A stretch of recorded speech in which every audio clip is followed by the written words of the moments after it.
Okay, apologies for being late, guys. I had some technical issues, which basically was I dropped my old phone and completely cracked it. So, spending ages trying to figure out how to get this on my phone. It's been a while since I've done these, but nevertheless, I just want to say thank you very much, everyone, for joining tonight.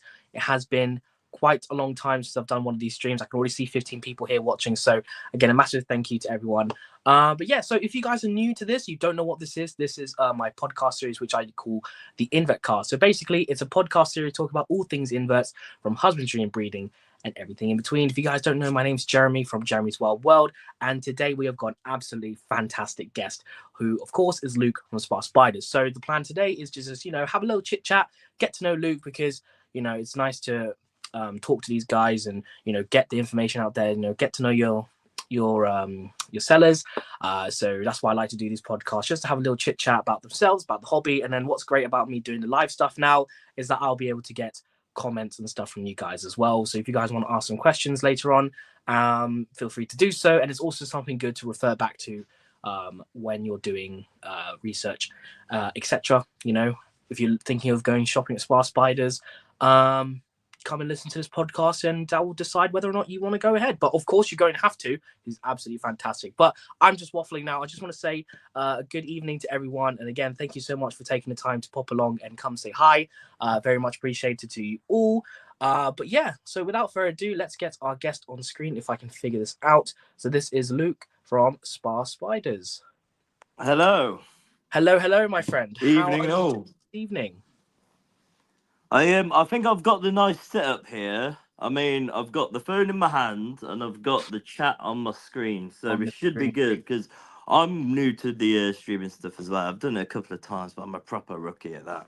Yeah, I used to do it quite frequently during COVID, but since starting uni, I've Yeah, not been man. doing as much as I should be doing it. But I do enjoy this series mainly because it's nice to sit down and just have like an informational chat, get to know people, especially like yourself. You're very up and coming nowadays. SpaSpiders has been growing exponentially, and it's going to be good to just sit down, have a chit chat. Hopefully, people have an interest and have some questions for later on today.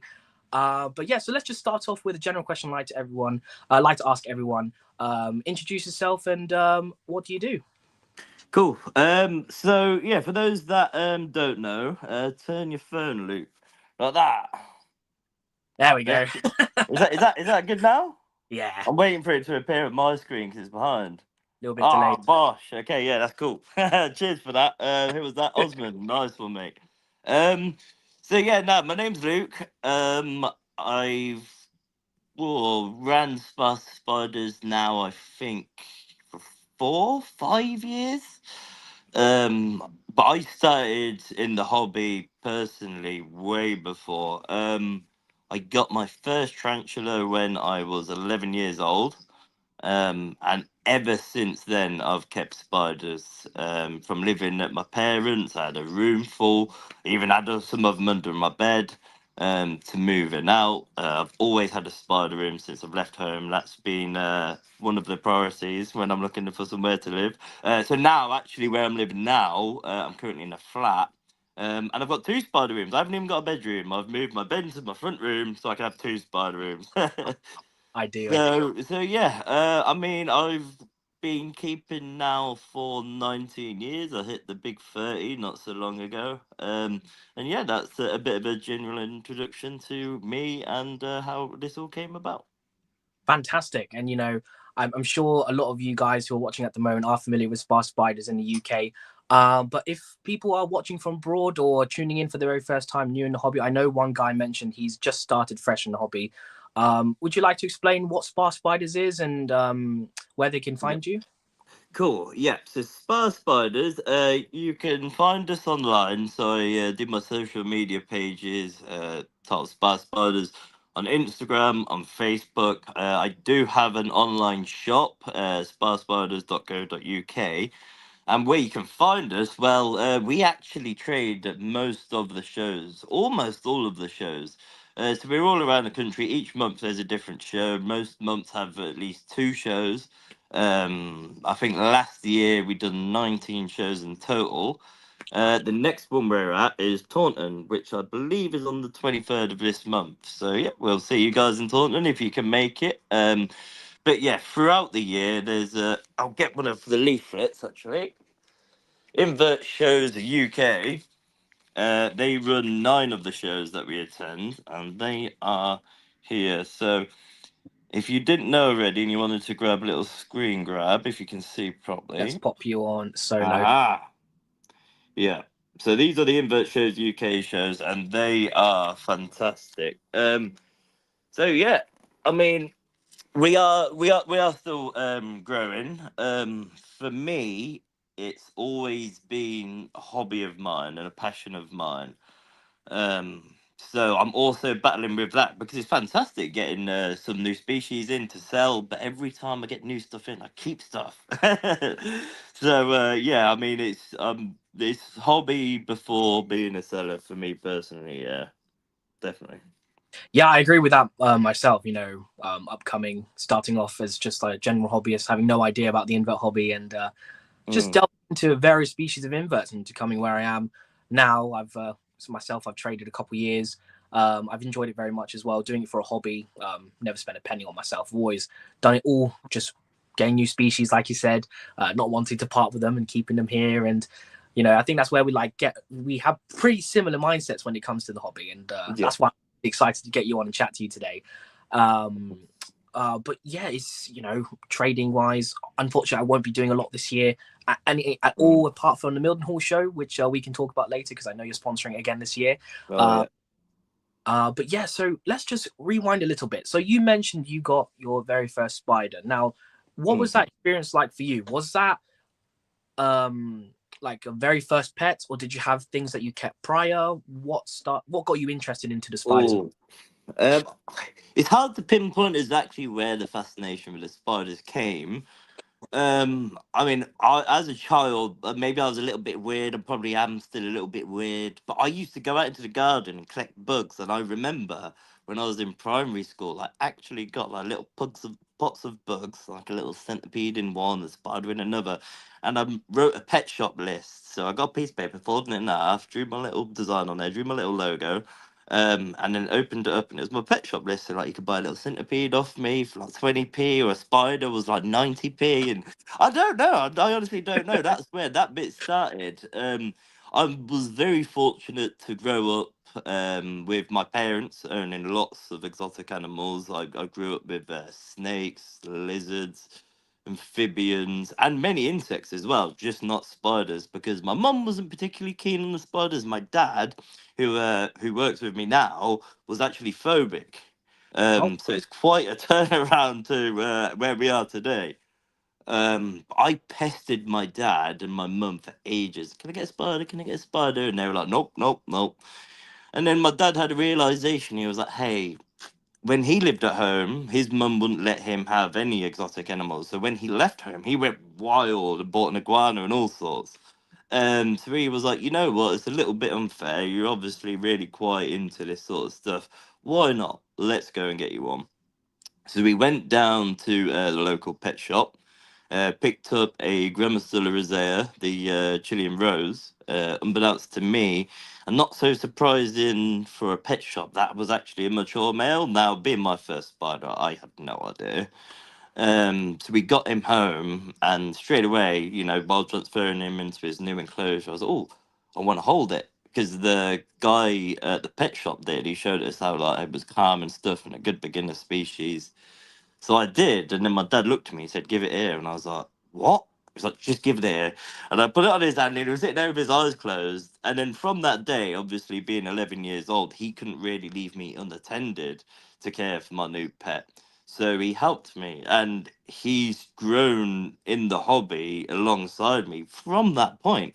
I mean, to the point now where I go over to his house when he goes on holiday to look after his spiders, and I find so many spiders that he's slyly taken. Like when I go to his house, I went to his house. I always go to my parents on a Thursday, and I'm asking him, I'm like, "How many of these do you have? How many of these do you have?" And I walked in there, and he had, I think, 5 Phomictopus Dominican purple, and I'm like, when the hell did you acquire those? He's stealing. He's stealing from the shop.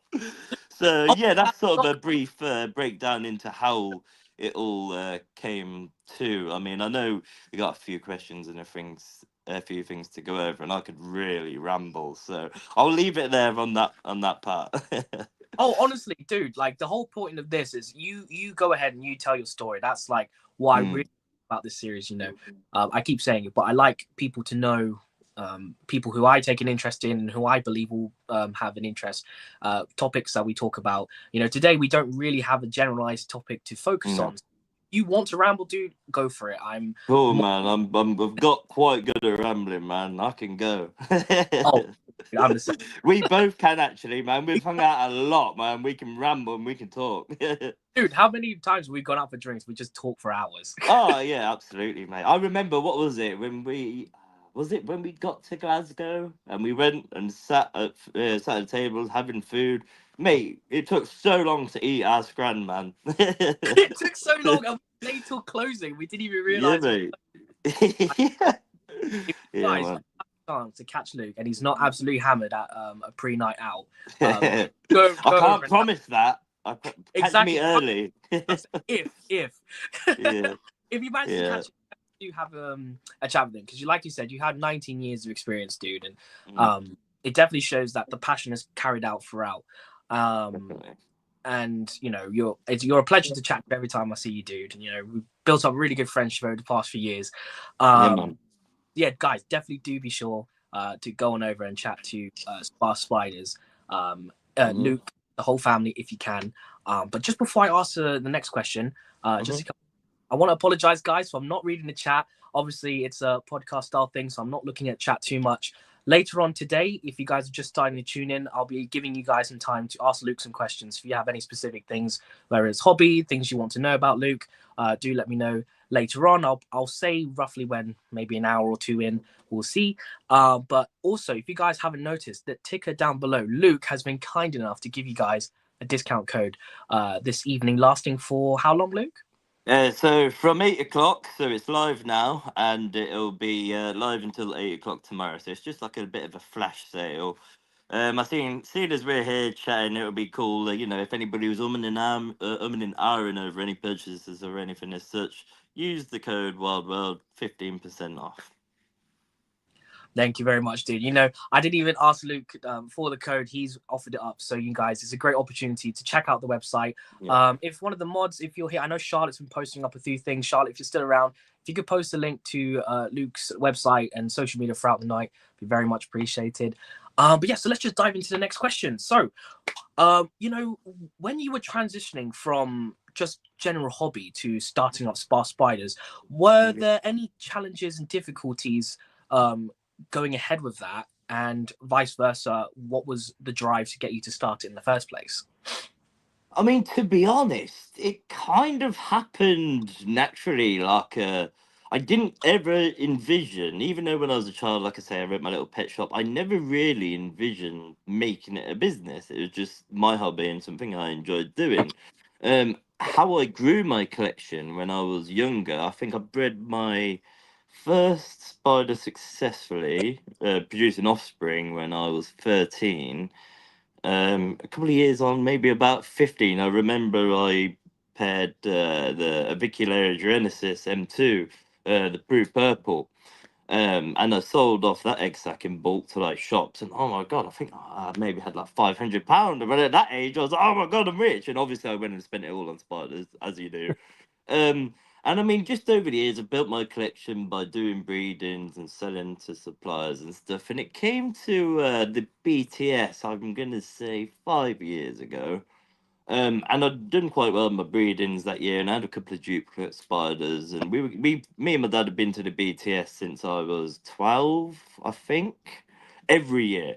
And I said to him, I said, why don't we just put the stuff on the table and, come towards the end of the day, with whatever money we've made in a day, we'll go round and just buy a few bits for the collection.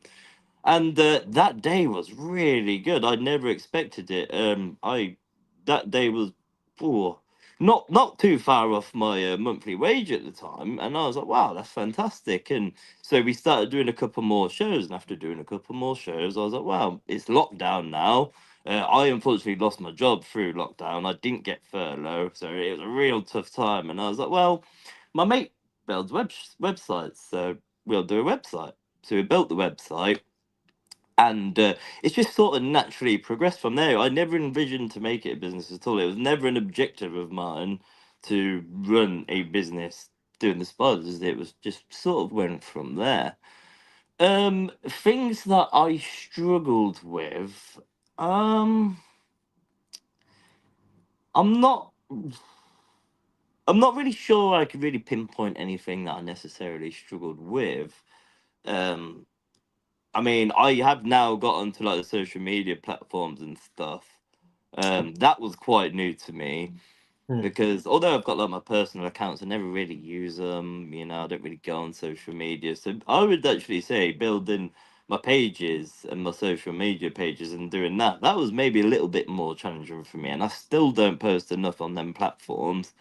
um it's like, for example, it's weird, I kind of use the platforms as a catalog of pictures, so a lot of the pictures I post are my own spiders, which is a little bit silly as a business, you know, but I don't really like to push sales too much, so a lot of what I post is my own, and it's for me to be able to say for Instagram I can look back on that and it's a catalog of the stuff that I've been doing over the years, and I really like doing it like that. So yeah, I'm not sure if that answers your question too perfectly. Yeah, I wouldn't say there's much really I've struggled with at this point. I found last year that as we've got busier and as there's more spiders to feed, more messages to respond to, more orders to send, my breeding took a little bit of a hit last year because in order to do the breeding, you really do have to put the time into it and stay on top of things. So what I'm working on at the minute is I'm having my brother work with me more. My dad and my brother work Fridays, so they work today until 4 o'clock. And I'm just trying to balance out things, freeing up some more time to really get back into the breeding stuff. And yeah, we've started the year pretty well on that front. We've had a couple of successes already, so yeah, I'd say that's my challenge currently is just allocating. Allocation and balance. Yeah, I agree. Yeah. That is something that's been really hitting me home quite Mm. recently in regards to uni becoming, more intense now. I'm halfway through my second year at the time of this podcast going. I've had to really sit down and think like, oh, I can't carry on the breeding as much as I do at the moment. If you guys don't know, I specialize in breeding true spiders, and pretty much anything that's a bit of a challenge I like to have a go at. Mm. I've had some successes and some not successes, and as much as I want to carry on, which I'm grateful for the opportunity to be doing so, because companies like yourself and other hobby breeders have offered to buy bulk off me, so I can still carry on that enjoyment of breeding. Because if you guys haven't done a breeding project before, it's absolutely fantastic, but please do your research before you do it. It's not all sunshine and rainbows, as Luke will probably agree. Definitely There, not. from even conditioning the pair, to getting them to actually inseminate, to incubating the egg sac, to hatching, to raising the slings. It's a very, very lengthy process, and a lot of hard work goes into it, Mm. which I'm sure you can agree with. And Yeah. you know, well, God, lost my train of thought there. Uh, but just a little bit about me. I'm starting to reduce the collection down a little bit, focusing more on like trying to have like pet spiders and stuff like that. Hopefully I'll be able to get back into breeding later on, once I graduate and everything. But for now, I need to focus on the school first. Yes, guys, stay in your education. Education. Mm. See, I was never good at that. Yeah, so definitely listen to Jeremy. I was terrible at school. If I could spiders 24/7 like you do, I would love to do so. But I Mm. I want a backup plan, so that's why. Yeah, man. But anyways, we can talk more about the business in a little bit. I just wanted to Cool. talk about your general hobby as well. I had a really Mhm. good question I thought of. So for someone because I know there's some new people joining tonight. For someone Yeah. that's not kept a tarantula before, if you had to Mhm. sell me a tarantula, how would you go about describing it? Like ease of care, cost effectiveness, etc. What would Yeah. your selling points be for someone to buy a tarantula? I mean, so I do actually come across a lot of people buying their first pet spider, especially at spider shows. The first thing I will say is if you go ahead and buy your first pet tarantula, right, it's not going to be one. So many people think they're going to buy one spider and that's it. It's hilarious. I've seen it many times at shows where somebody would come to me, we'll have a little chat, they'll buy their first spider, and I'll be like, "That's not going to be your last." And they're like, "No, we haven't got the space, blah, blah, blah, blah."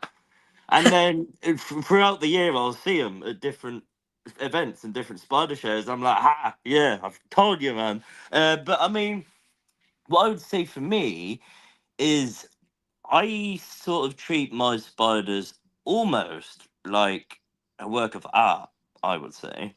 So you're going to set up your enclosure and you have your pet spider. And for me, if you want to get something you can handle and stuff, there's plenty of animals out there. You know, you can get your hamsters and stuff. I think spiders should be treated as a piece of art. And in terms of care, I mean, obviously it depends what species you get, but genuinely, as a first species, you're going to get maybe a curly hair or something along the lines of very easy to look after. And yeah, I mean, the ease of care, they don't take much effort at all. It's not something that you've got to clean out, you know. Obviously, you might want to reinvigorate the enclosure, what, maybe every few years. They need feeding and watering every adult spiders every 10 days to 2 weeks. They are very, very low maintenance. And I think from somebody that's an iron about getting a spider, I think if you are thinking about it, it's they're an incredibly fascinating animal to own. I would say you can Yeah, learn a hell of a lot from them because as soon as you own a spider, you quickly see past all of the myths and everything that you read online, and there's a lot you can really learn. I think they're incredible pets. They really are very easy to look after, very, very low maintenance, and actually really quite cheap if we're comparing it to the reptile hobby as such. I mean that point there is just fantastic. You're doing absolutely fantastic, dude. Just to let you know, because that's Thanks, man. actually a I'm question. trying. I had a follow up question. Perfect for what you just said. So you talked about misconceptions that you see online. What Mhm, are some things that you see a lot about being said online? This can be just general tarantula stuff, or if there's some like things that you see often with particular species that you see a lot. Like mhm, what comes to my head is Avicularia and Carabena being like super humid. It's like those kind of misconceptions. So if you mhm, have a general tarantula misconceptions that you want to talk about that aren't true, and if you want to go into species specific, go for it. mhm. Yeah, I mean, I would say straight away as soon as you asked the question, the first thing that popped into my head is I see people describing tarantulas such as old worlds as aggressive. I absolutely do not think that myself. They are defensive, absolutely. Yeah, if they are provoked, they'll defend themselves. But there is not a spider out there that's going to try and attack you. It's scared of us, you know. It's trying to look for safety. So I would say the term aggressive is something I personally don't like. Defensive, absolutely. So that is the main one for me. Oh God, species specific. Yeah, like you say about the Avicularia, there is a lot of outdated and a lot of bad advice online. You know, the more you learn about things, practices over years and experience get better. Another one actually has just popped to me. One practice that I really dislike, and I understand if some people in chat might use it, and it's all over online. Is ICU. So that's when a spider is in a bad way. So you remove it from its enclosure and put it on wet paper towels in the box. That Yeah, is something I don't like. And by all means, I'm sure there's people in chat. I have done it myself. It has worked in the past. I'm sure people in the chat have used it and it's worked. But it's not the box that's bringing that spider around. Maybe the spider could be dehydrated and it can drink because it's in a humid wet paper towel box. yeah. But taking a spider out of a natural-ish environment and putting it on paper towels is not going to cure your spider. You know, maybe the up to humidity, find some spiders. If a spider's in a bad way or showing these, I hate to say it, DKS symptoms, you know, because DKS isn't really anything. It's just a description of a catalogue of different symptoms in a spider's health.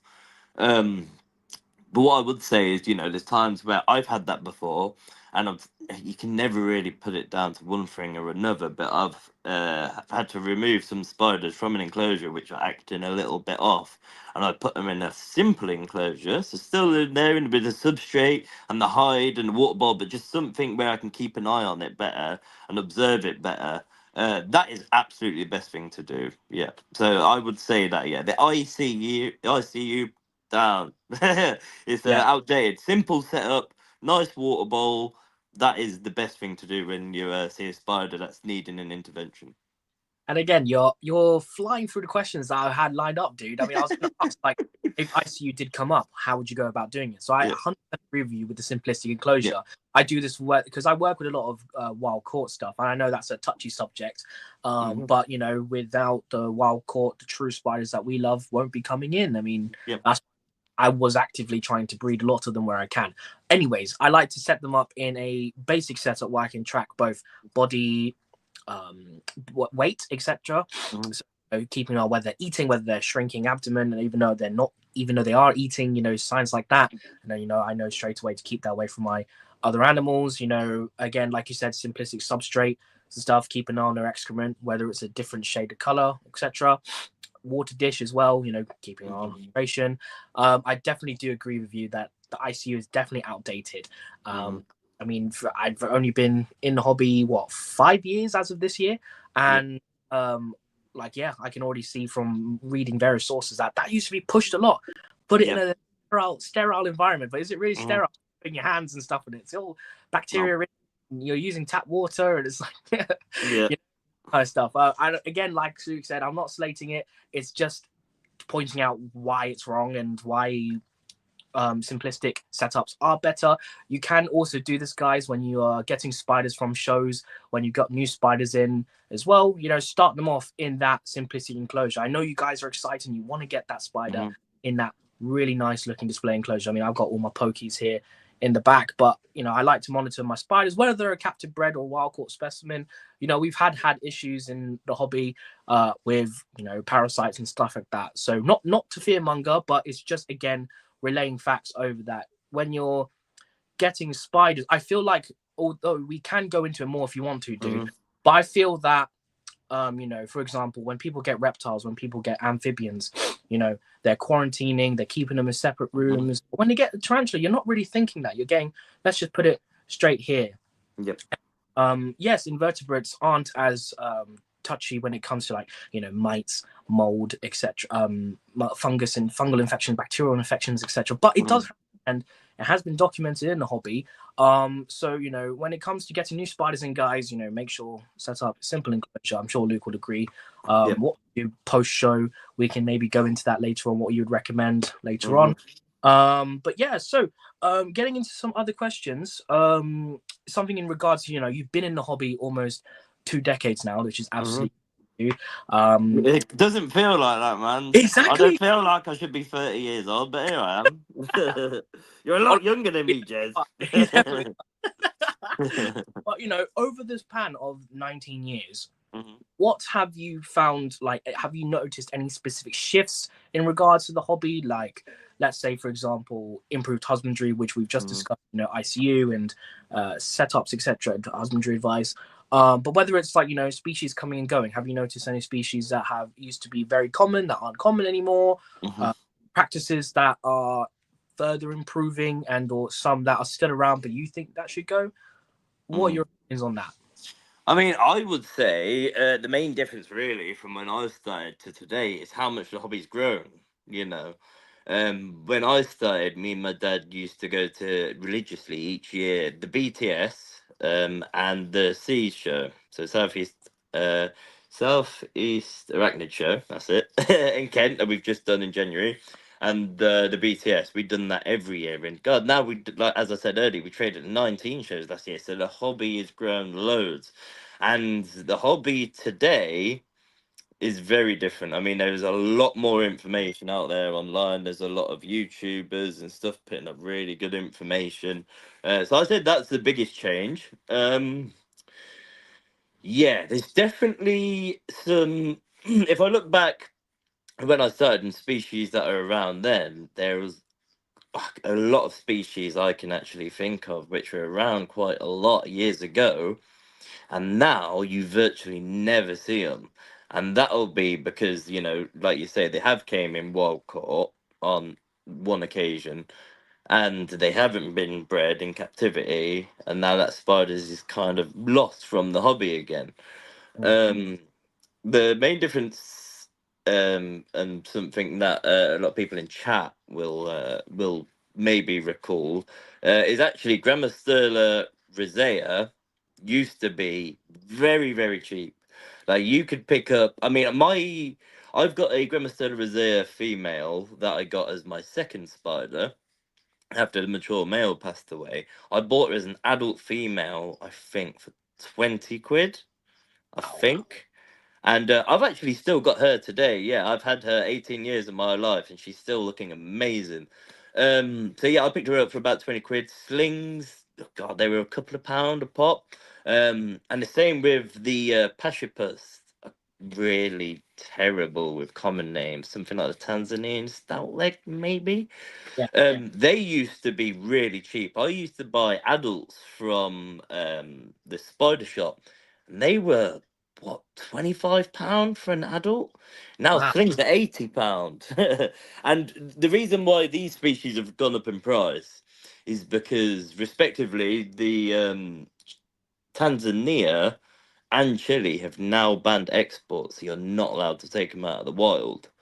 And especially the Grammostola rosea, they're a hard species to breed. So captive breeding is very few and far between. I can't actually, off the top of my head, recall seeing a Grammostola rosea breeding. God, in ever maybe. I really don't recall seeing it because they are so hard to breed. So yeah, I would say that's a big difference. And it also just goes to show how important, captive breeding is. And like I say, that is something that I am trying to put more of my time back into now, because as you know, like, you'll see true spiders coming into the hobby, and they'll come in once and then you won't see them again for a year, 2 years, or maybe even not at all. So the captive breeding is what's keeping that species available in the hobby. um yeah, I'd say those are the main differences to outline, but yeah, the hobby's just grown exponentially. It's really, really good to see. Yeah, I 100% agree. From myself, just a history of me. Going back to college, I've told the story multiple times, but Mhm.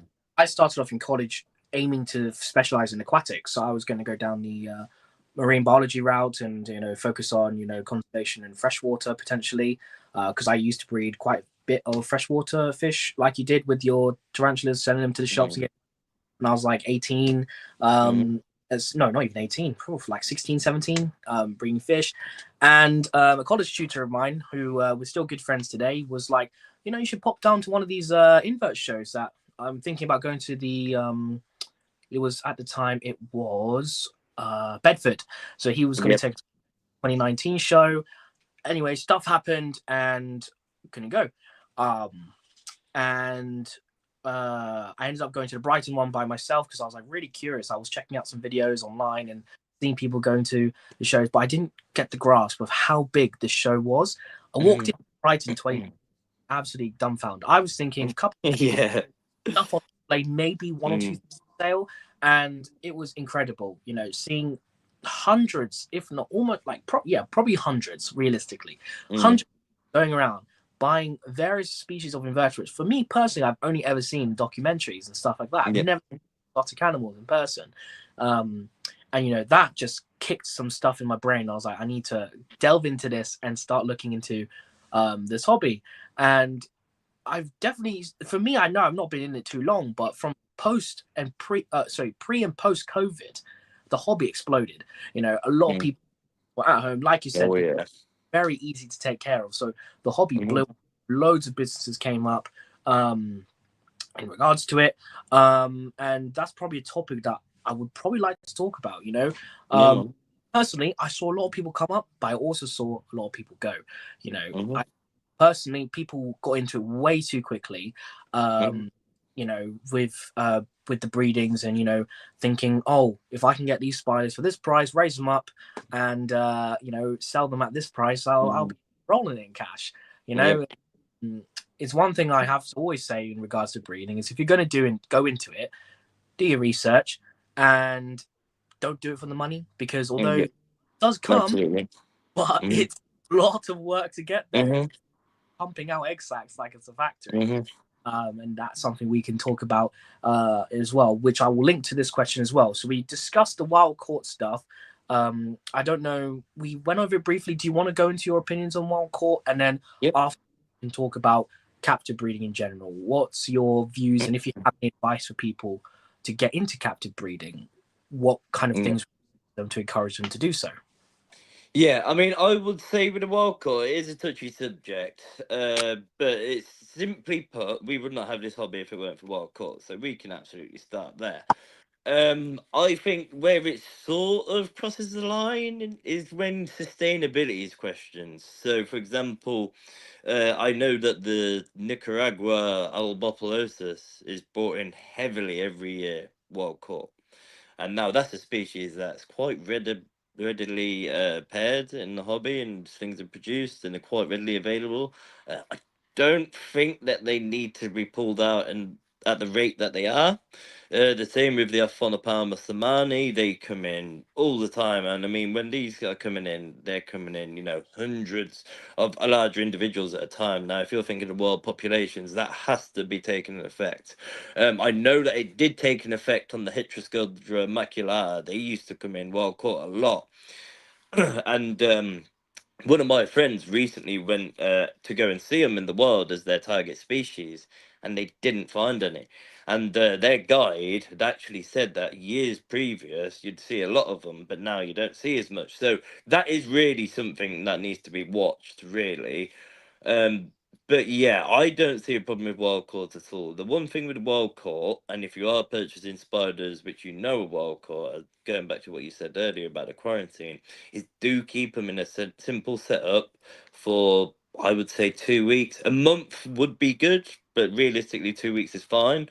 Just to monitor them, make sure they're feeding okay, and then go ahead and house them. But yeah, overall, I don't think wild caught is a problem if it's sustainable. I mean, like I say, we wouldn't have the hobby and we wouldn't have the new species coming into the hobby without it. And actually, if you want to go one step further, the hobby might be the only place that some of these species exist moving further down the line, with the habitat destruction, especially in India in particular. So I think, it's overall, it's definitely a good thing.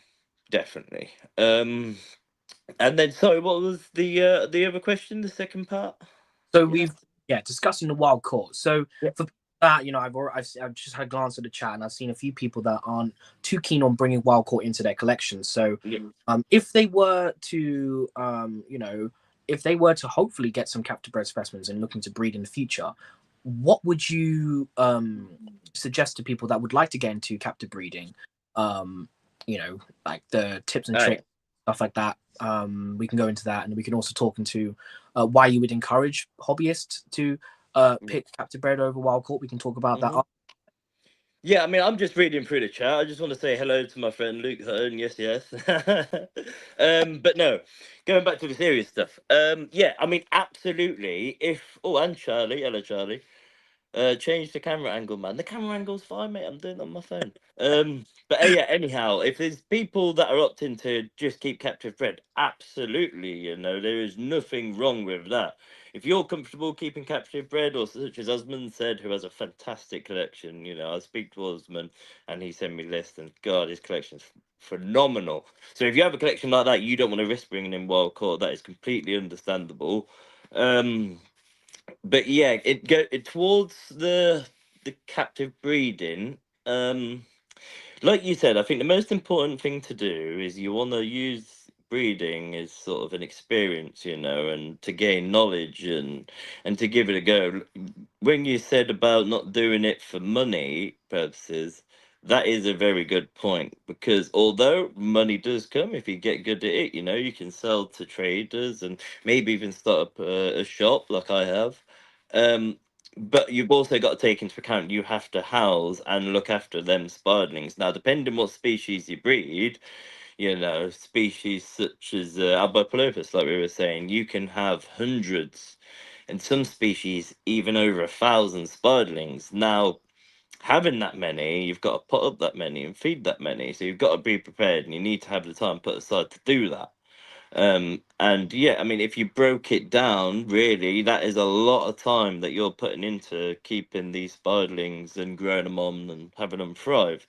But yeah, I think breeding as well, if you've been in the hobby, an amount of time, you've been here a while and you want to take the next step in your journey in the keeping, then yeah, I would definitely recommend it. I mean, that's what I done to almost make my hobby self-sustaining. I mean, whatever money the spiders made, I just bought more spiders with, so that was cool. That's how I grew my collection when I was a lot younger and I didn't have adult money.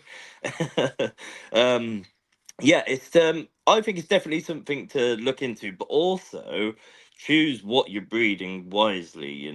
Say for example, if you've got a Lasiodora parhabana, the salmon pink bird eater, um, as a first species to breed, maybe consider what they're producing, well into the thousand, up to 2,000 potentially spiderlings. That's probably not where you want to start. I think a nice place to start would be something like the Monocentropus balfouri, because their breeding is really quite simple. And actually, you leave the egg sac to hatch with the female, and she'll take care of the offspring. So that's something that you can observe and learn from, opposed to breeding something that's quite common in the hobby and that you might actually struggle to move on if you are successful. Yeah, I agree with the Balfouri being a great beginner species because not only does the mum do all the work for you, you could potentially even one keep them as a communal for ages because they're technically a communal species, Hmm. uh, and you can sell them off as communals as well. Yep. Groups of 5, 10. So that makes your life so much Mhm. easier. As far as I know, the egg sacs don't normally break over 100. Is that correct? On average, No, no. in So, so that's a pretty good one. As regards to species myself, I'd recommend breeding. It would probably be in the range of the Simopius genus if you're not looking into old worlds. If you're looking into something a little bit more, no, less spicy, let's say. The Simopius genus is pretty good. I've just had my second successful egg sac with my Aminia, and that's nice probably one. maybe 30 to 40 again. Hmm. Numbers, easy to work with, and I can always grow them on. Or I've already had people say that they'll take the sack from me personally. But yeah, again, arboreal, so it's a fun experience watching the male climb up and tapping on the wood and female Hmm. from behind the wood, etc. Is there a couple other species you would recommend or genus that you would recommend people take consideration if they were looking to breed? Yeah, yeah. One that definitely comes to mind is the Patinachilla, so like the OBTs. They're quite a nice one to breed. Usually they're quite good with the males, and from the pairing, the only tough part about the pairing is getting the male and the female's enclosure. Barring that, they are relatively good going. So I think that would be a good place to start, and they don't have too many spiderlings typically. Um, as for the New World stuff, I've actually just bred the Davus pentaloris. They're relatively easy to produce from, but the breedings are quite hard, and the males don't often get away. So maybe that one wouldn't be the best. Um, yeah, I would say Samopaeus. Samopaeus are a good place to start. They're quite kind with the males because I mean the first thing that came to mind when I started breeding was I was terrified to lose the males. Like when I was 12, 13, when I was attempting my first pairings. Oh my god, heart in the mouth. Um but now having done it for many years, it's just nature. It's the way that their life cycle is, and you learn to understand that. Yeah, I would probably say, see, new worlds. A lot of the new worlds I keep, at least, they do require conditioning. So that's why I'm sort of pushing towards the old world stuff because typically some of the old world stuff is a bit easier to have success from. Like I could say again, the Albopilopus, they're relatively easy to start with if you're looking at breeding. Same as the tackle vegans, but then that's going to then tie back into what I said about them already being a relatively common species, and you might have to take care of hundreds of spiderlings for a prolonged amount of time if you can't then move them on. So yeah, I mean, to be honest, I think another way to look at it, I mean, Aviculera actually, they're really good species to Yeah. breed. Yep, they're not so difficult actually. I would give them a shout. But I also think another important thing to take into consideration is breed what you enjoy, a species that you enjoy keeping, and a species that you want to produce from, or maybe you've had a certain spider for a couple of years and that's your favorite spider and you would like to give it a go. Yeah, there's nothing to lose as long as you do your research into the breeding. And as I say, I'm sure you've got videos. I know Dave's got videos. There's lots of information online. Absolutely, if that's the next step that you want to take in this hobby, by all means, give it a go. Yeah, and there's people like myself or you or other people in the hobby that have got experience that can help you in achieving that. Yeah, and again, like, dude, you're giving some fantastic answers tonight. I Thank can, you, man. I've always said to you in person, we think very, Yeah. very, Mm. and in regards to the hobby, and like you said, just ending off this question, research. I've been saying it quite a lot tonight, but what I mean in regards to research is for me personally, and how I've gotten to where I am today, and in comparison to Luke in such a short amount of time, is multiple source research. You watch the videos, watch various people. There are, like you said, there's like people like myself, Scott, Dave, people in chat as well. I saw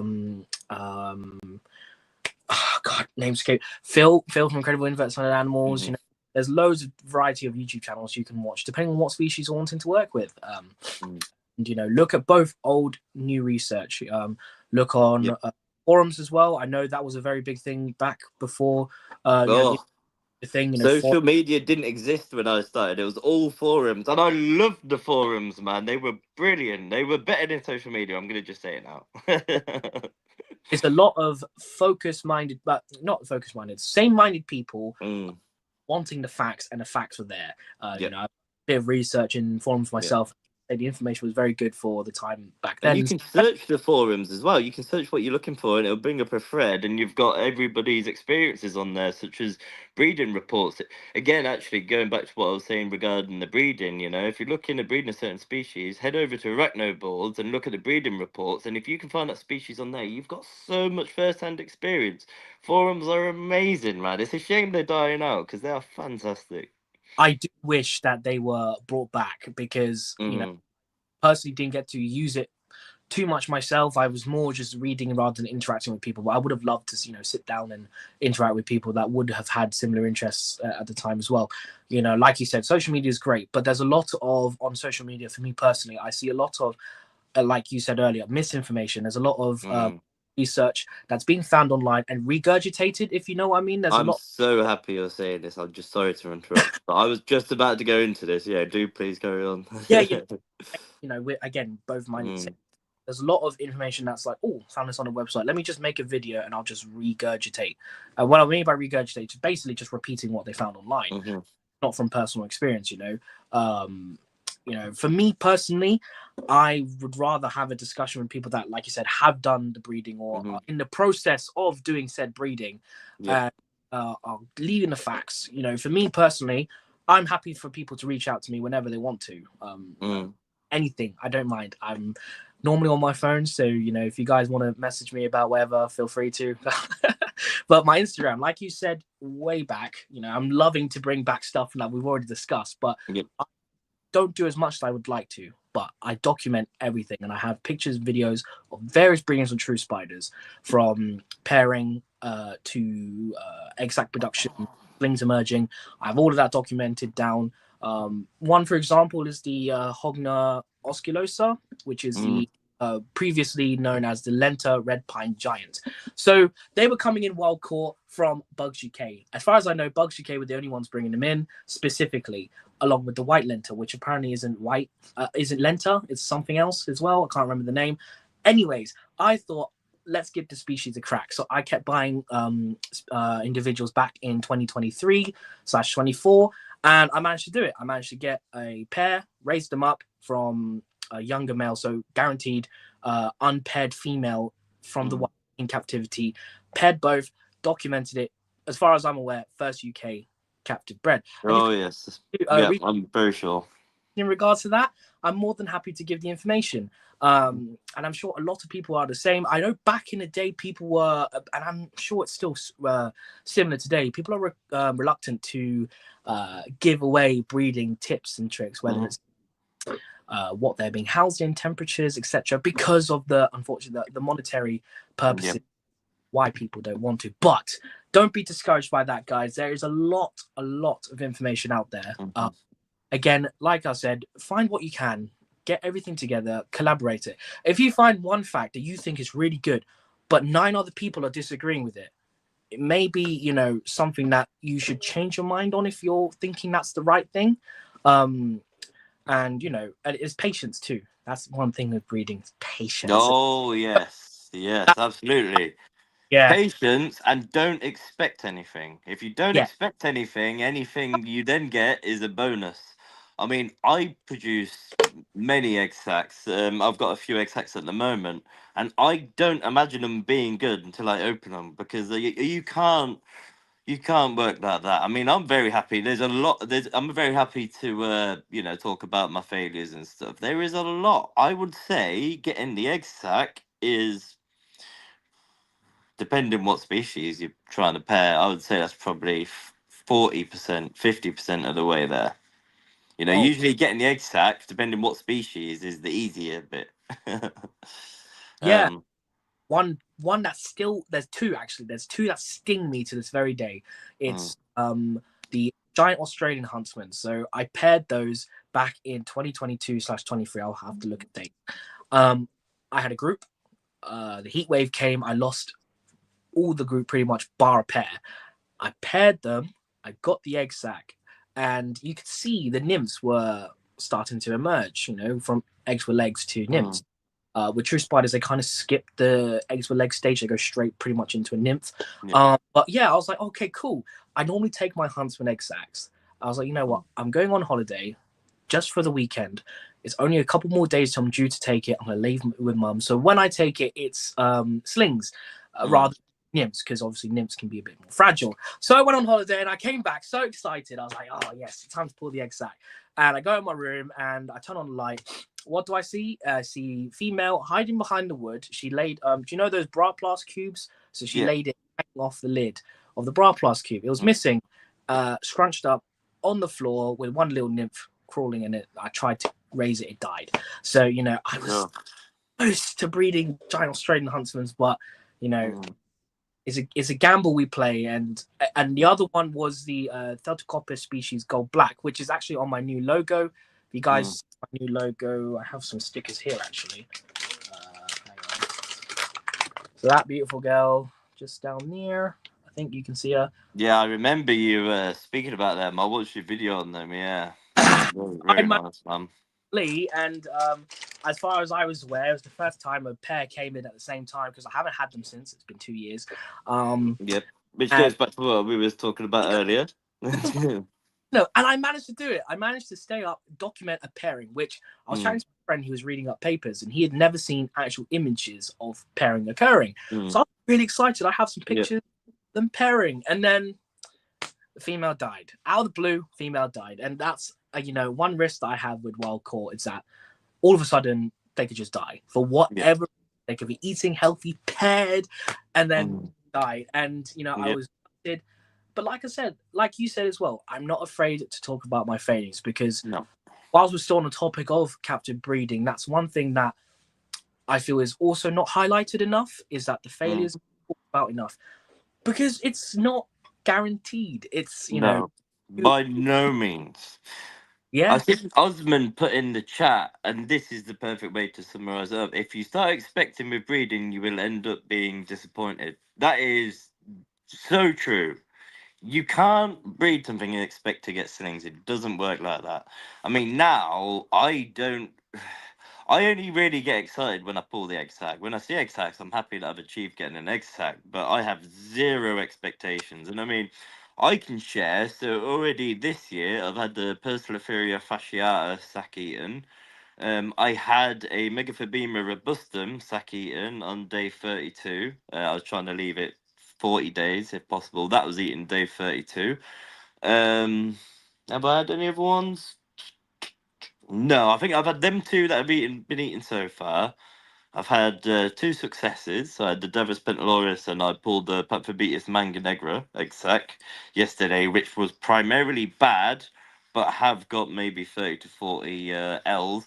I wanted initially to leave it 40 days because these species, such as genus, such as Paphobetus and Xenenophis, their development takes a lot longer. So I opt to leave the egg sacs longer. However, I did see that she'd left the egg sac and I was like, right, I'm sure it'll be fine. So I went in there the next night and she still hadn't gone back to it. So I thought, well, look, my hands are tied here. I'm going to have to pull it. And luckily I did, because half of the egg sac was going bad because it was infertile and it was a mess. So I've salvaged some things there. Well, hopefully. And also, another thing is, I also. I mean, everybody's different, but I dislike when people call it a success when they pull the egg sac and it's eggs with legs. You have to wait until you get the slings because it's still not the final product, you know? Just because you've got eggs with legs, you now need to artificially incubate them and get them to spidlings. I would say it's a success when you get the spidlings. I mean, absolutely, if you're pulling an egg sac and you've got L's or nymphs, that's fantastic, but there's still things that can go wrong at that point. But I do think it's very important to share the failures. I'm very happy to talk about that. Last year, as I say, because I couldn't put as much time aside for the breeding, I had not very good breeding year. I did produce some nice species, but I also had a handful of failures, and I think that was mainly down to having less time to make sure the conditions in the enclosure are right. As such, I mean, with egg sacs, you typically leave in 30 days, some more, you want to be leaving about 30 days. And, you know, if she drops an egg sac, but the enclosure is already quite dry, well, in 30 days, she's probably going to eat it, you yeah, know, if she's needing hydration or such. So, yeah, there's a hell of a lot that goes into it. And it's important to speak about the failures, yeah, because it absolutely happens. But at the same time, you've got to be in it to win it, you know, there's nothing to be lost. There's only something to be gained. And if you don't get an egg sac, at least you then have the knowledge of trying it the first time and maybe you can go about things differently the second time. It's very rewarding for me in this hobby now. The breeding for me is where I find the most rewarding, I think. yeah. And you know, like if this whole past what 20, 30 minutes that we've been talking about breeding, guys, has not got you Mm. in, then I don't know. You know, Yeah. listen, you know, first-hand experience is just nothing Mm. you'll. And again, it's why I like doing this Invertacast. You know, talking about Yeah. husband breeding and everything in between is my slogan for this thing. And you know, and just like being realistic with it. You know, Yeah. not hiding it, just telling the straight up facts. It could go bad, but like you said, it's a learning experience. I didn't have great breeding success with Theraphosids for probably 2 years. Like Mm. I've tried a couple times. I have paired a Minya that went moldy. I had K. Bronopes that was eaten, Balfouri twice that was eaten. Yeah. I had Dolichothele diamantinensis eaten at 30 days. You know, that was, Yeah. you know, I almost gave up at one point because I was Hmm. just trying so much and I just didn't want to do it anymore.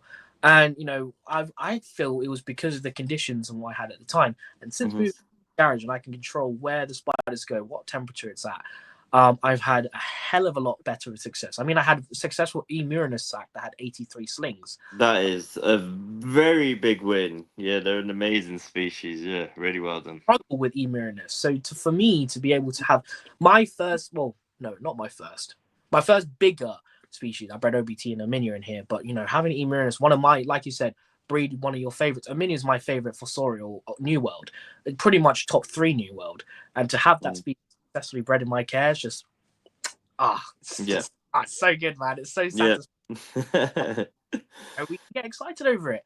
But Mm, if you want to do captive breeding, listen to this today and go do some further research as yeah, well. Listening back to this, yeah. this will up on the channel. But do further research. Chat to me and Luke. Chat to other people as well. I'm sure you guys will have an Mhm. absolutely time with that. But oh God, dude, we are already pretty much at an hour and to go. So I don't know. It's up to you. Do you want to keep going? Like, if you're still Yeah, man. Yeah, definitely. I mean, right, I do just want to touch back on one thing that you said earlier, actually, and this sure. is, I mean, some people might disagree with me here. I just want to say as well to another hello to a personal friend in the chat, Lawrence Sweeney. Yes, mate. Thank you for popping in. But no, one thing I would like to say is, I don't like to say it, but I think Facebook overall is a bad place to go for advice, personally. I see it a lot, and somebody will ask a question or maybe an ID, and they get so many different answers. And I understand that people are trying to be helpful, but I see a lot of bad advice given online, and it is a shame. There is some good groups and there is some good advice that's given on Facebook, but I think as a whole, I don't think it's the best place to go for information. I think the best place, it depends what you're wanting to know. Say for example, breeding.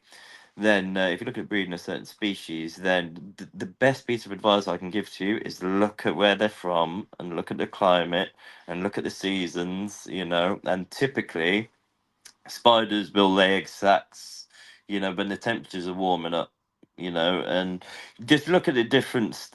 Yeah, I would say that. Yeah, look at the region and do your research, and then of course, you can ask me, you can ask Jeremy.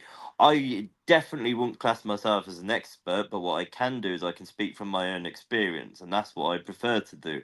For example, I'm doing a talk at the Taunton show, Oh, and nice. the idea was proposed to me initially to do the talk on breeding Panthobetus and Xenenophis. Now, I am breeding Panthobetus and Xenenophis, but this year is the first year where I'm giving it a proper go. So I know roughly what I need to be achieving and what I need to be doing.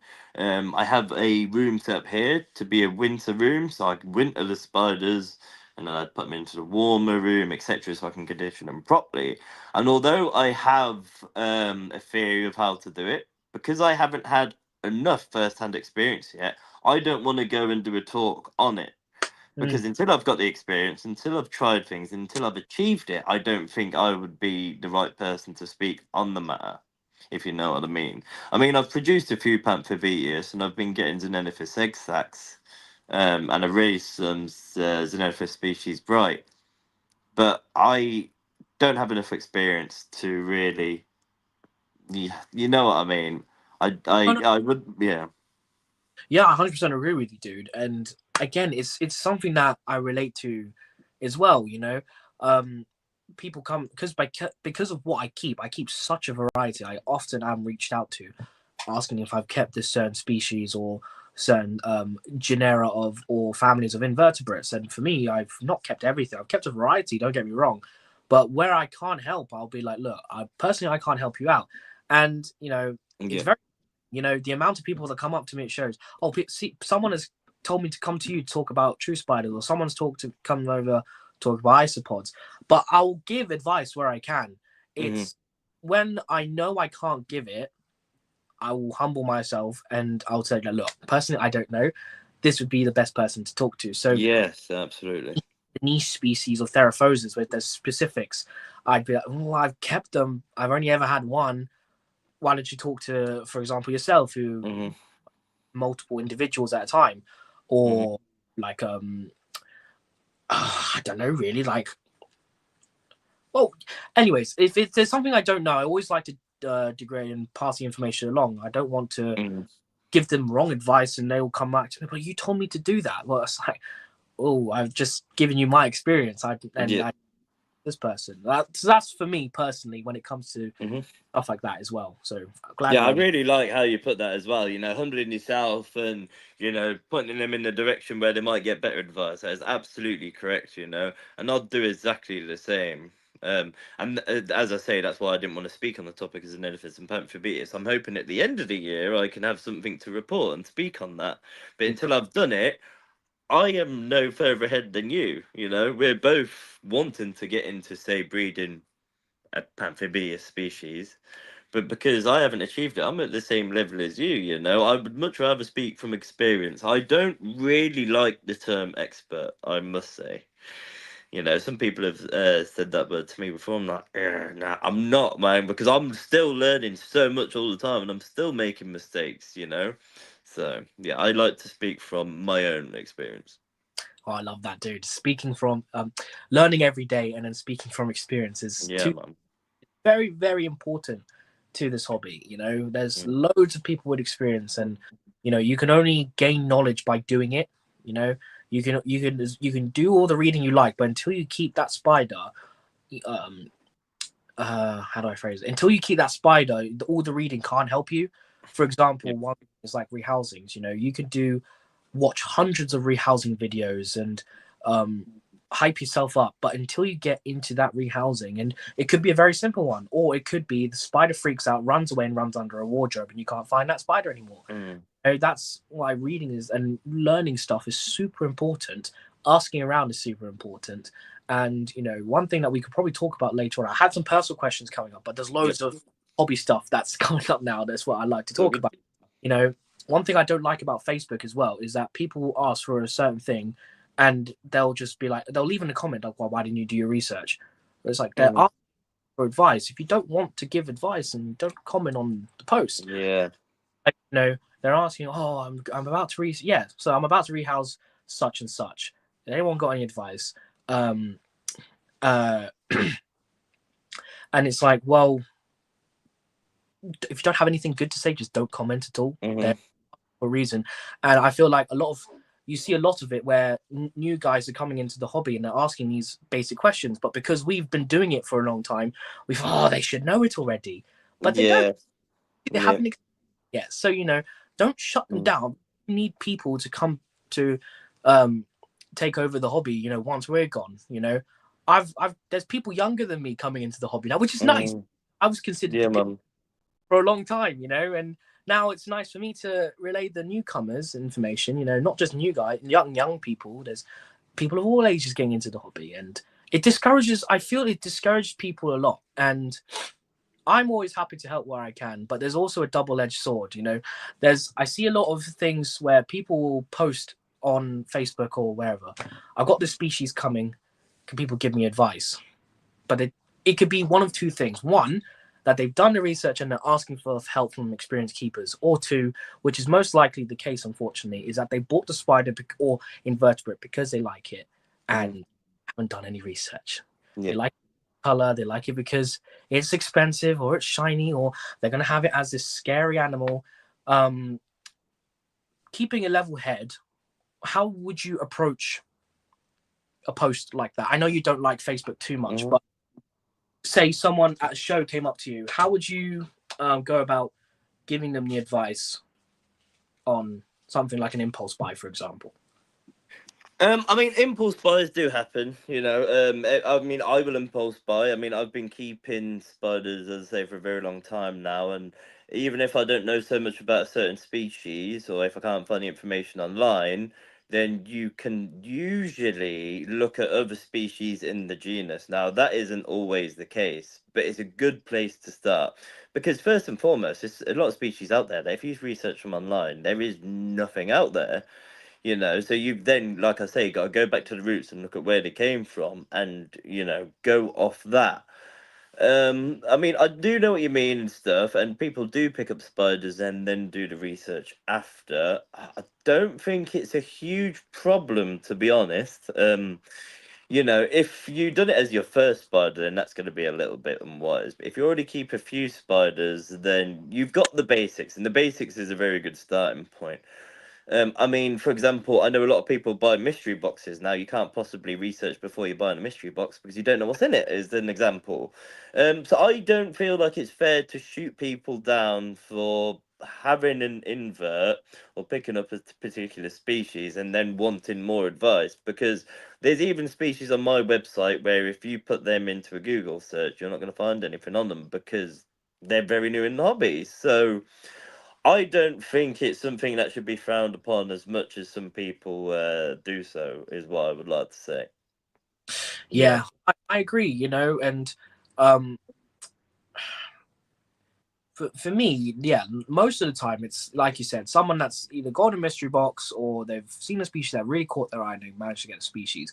And I admit I did the same. You know, like Mhm. I was watching YouTube channels and I really want the species now, and you know that's what channels like for myself, Scott, and other people who are here tonight. We inspire people to get these species, and sometimes it gets to the point where they're like, "Oh, I like this one. Let me buy it, and then I'll do the research Mhm. later." But like I said, I'm always happy to help out wherever I can. At the end of the day, we're caring for the animals. I want you guys to give the best care to the animals as you can. Yeah. But please do your research. Try not to buy something you're unfamiliar with and then Mhm. research later on. But that's a really good point that you gave. Dude. You get a terrestrial species, and they're New World, and they're from South America. You already keep, say, Amphibitus machala, and you've got a similar Mhm. keeping species, so you probably end up keeping it similar, which is in the Yep. pro. Um, So but you're 50% of the way there, so. you know, um, but yes, just guys, please make sure to do Mhm. your research where you can. And one thing I would like to point out as well, especially like newer people in the hobby, is I mean, we've all been there, and I know you get one spider and all of a sudden you've got 40. But do take your time when you're picking up spiders, especially when you're relatively new to the hobby, because you want to make sure that you're looking after them correctly and learning at the same time. And I know it's very hard to do, as I say, I fully understand because I'm a hobbyist myself. But I think that is also quite important. You want to grow as you learn, I would say.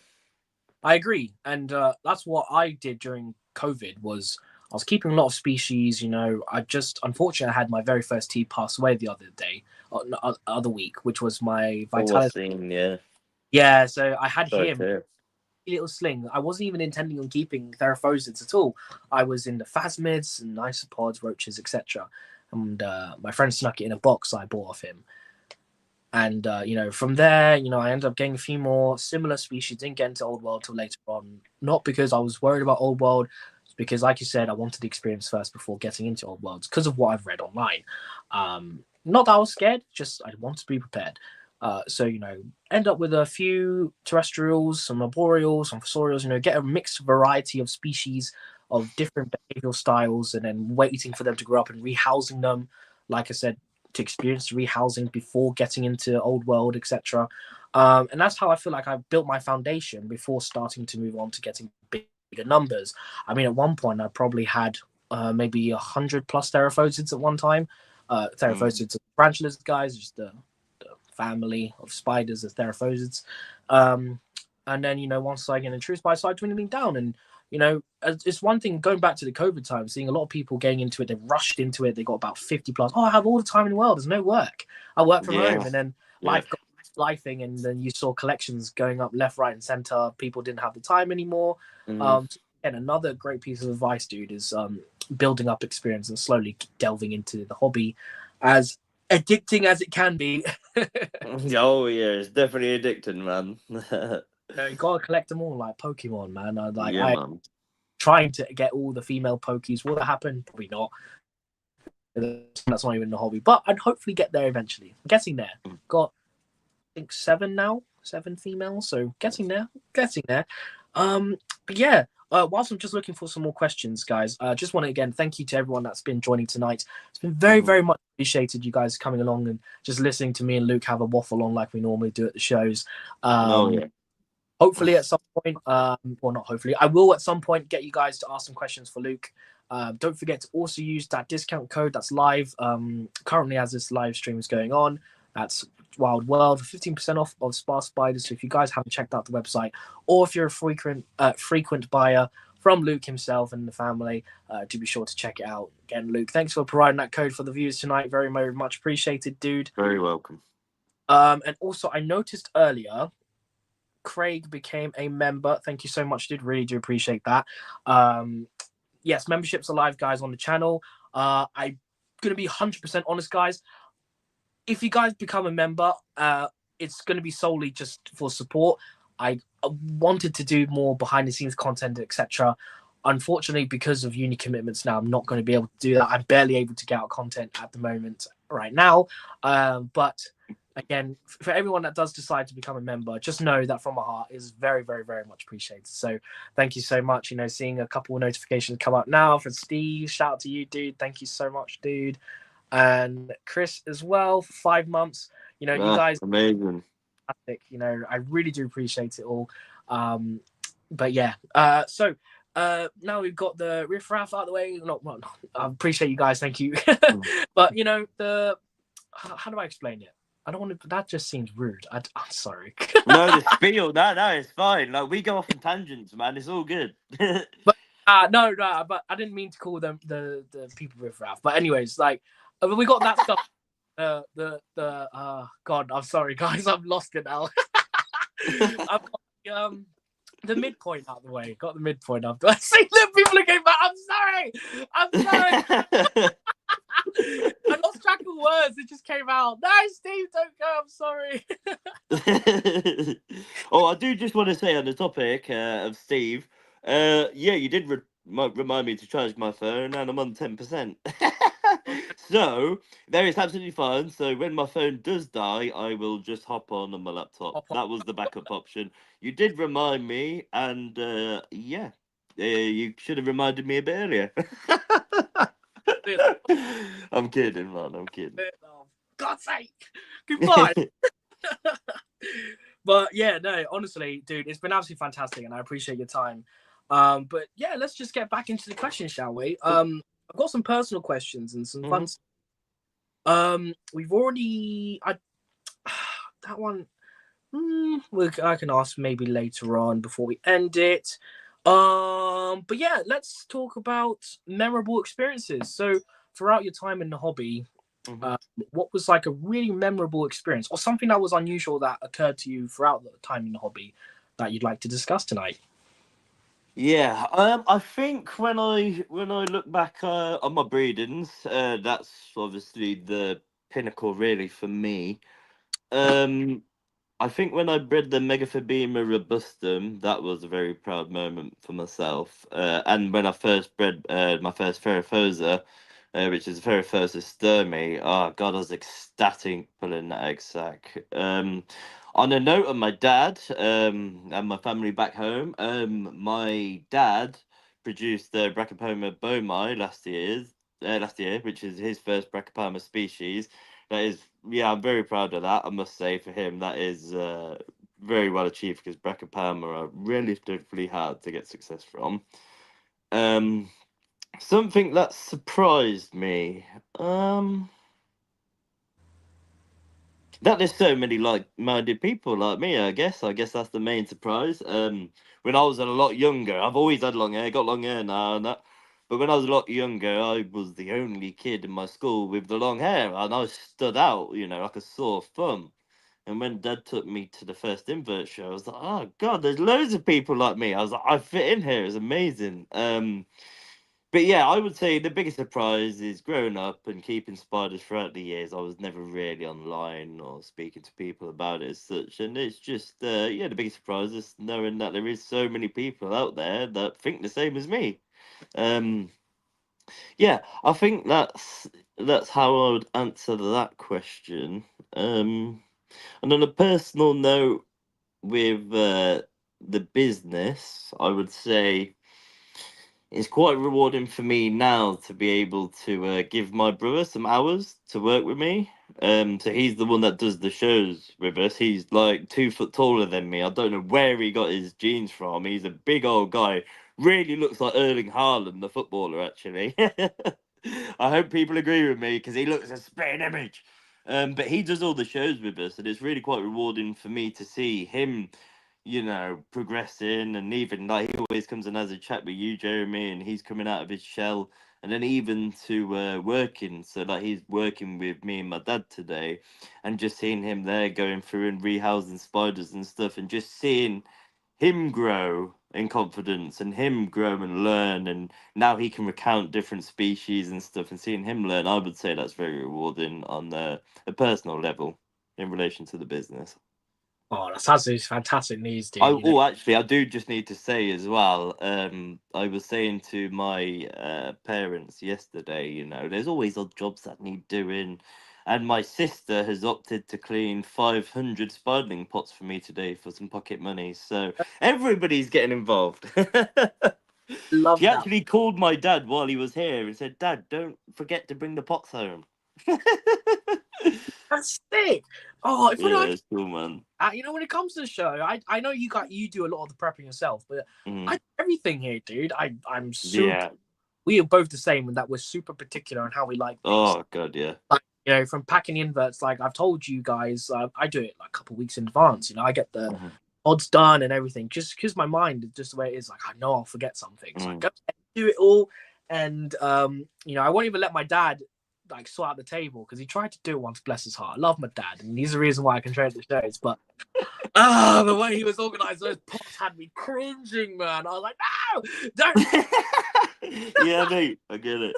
I get it with the table, but where we're opposite is you're really well prepared, and I deal in organized chaos. I'm a last minute person. I work my best when I'm in a rush. So we're Oh, different there. But I know what you mean with the table. And I don't even do it in a really a particular way, but I can't watch somebody else do it. No, no, no. When we get to the shows, my brother carries everything in. My dad will go and speak to people, and I do the table, and I don't let him touch it. he tried to do it. I think I went to the toilet and I saw him putting tubs out. I was like, no, Dad, stop. Because he was just different species and mixing them all up. And it was like, I know they're the same, Yeah. but they're different types. So I want them all together so people can see how many there. Anyways, I love my dad, bless him. But because funny story as well, Capital Show last year, he Mm. also gave away like 3 tubs of Kubaris rubber duckies for free to someone when I wasn't paying attention. And I heard my dad saying, "Yeah, just take them." I was like, "No, Dad, no, that's like a there, no." But Yeah. I'm gonna miss trading at the show for sure, but I'm not gonna be absent from them. I'm gonna try to get to it. We're doing Glasgow again this year. Yes, we are. Yes. Gonna be gas. Can't wait. Yeah. I'm gonna come up midweek as well. We're gonna make the most of it, man. Like last time, it Oh, was great fun last time, mate. gonna make sure the airport don't throw away my spray this time. But man. Oh god, look at all of them. Look at them all giving me shit for saying riff raff. I'm sorry, it just came out. I apologize. But Amazing.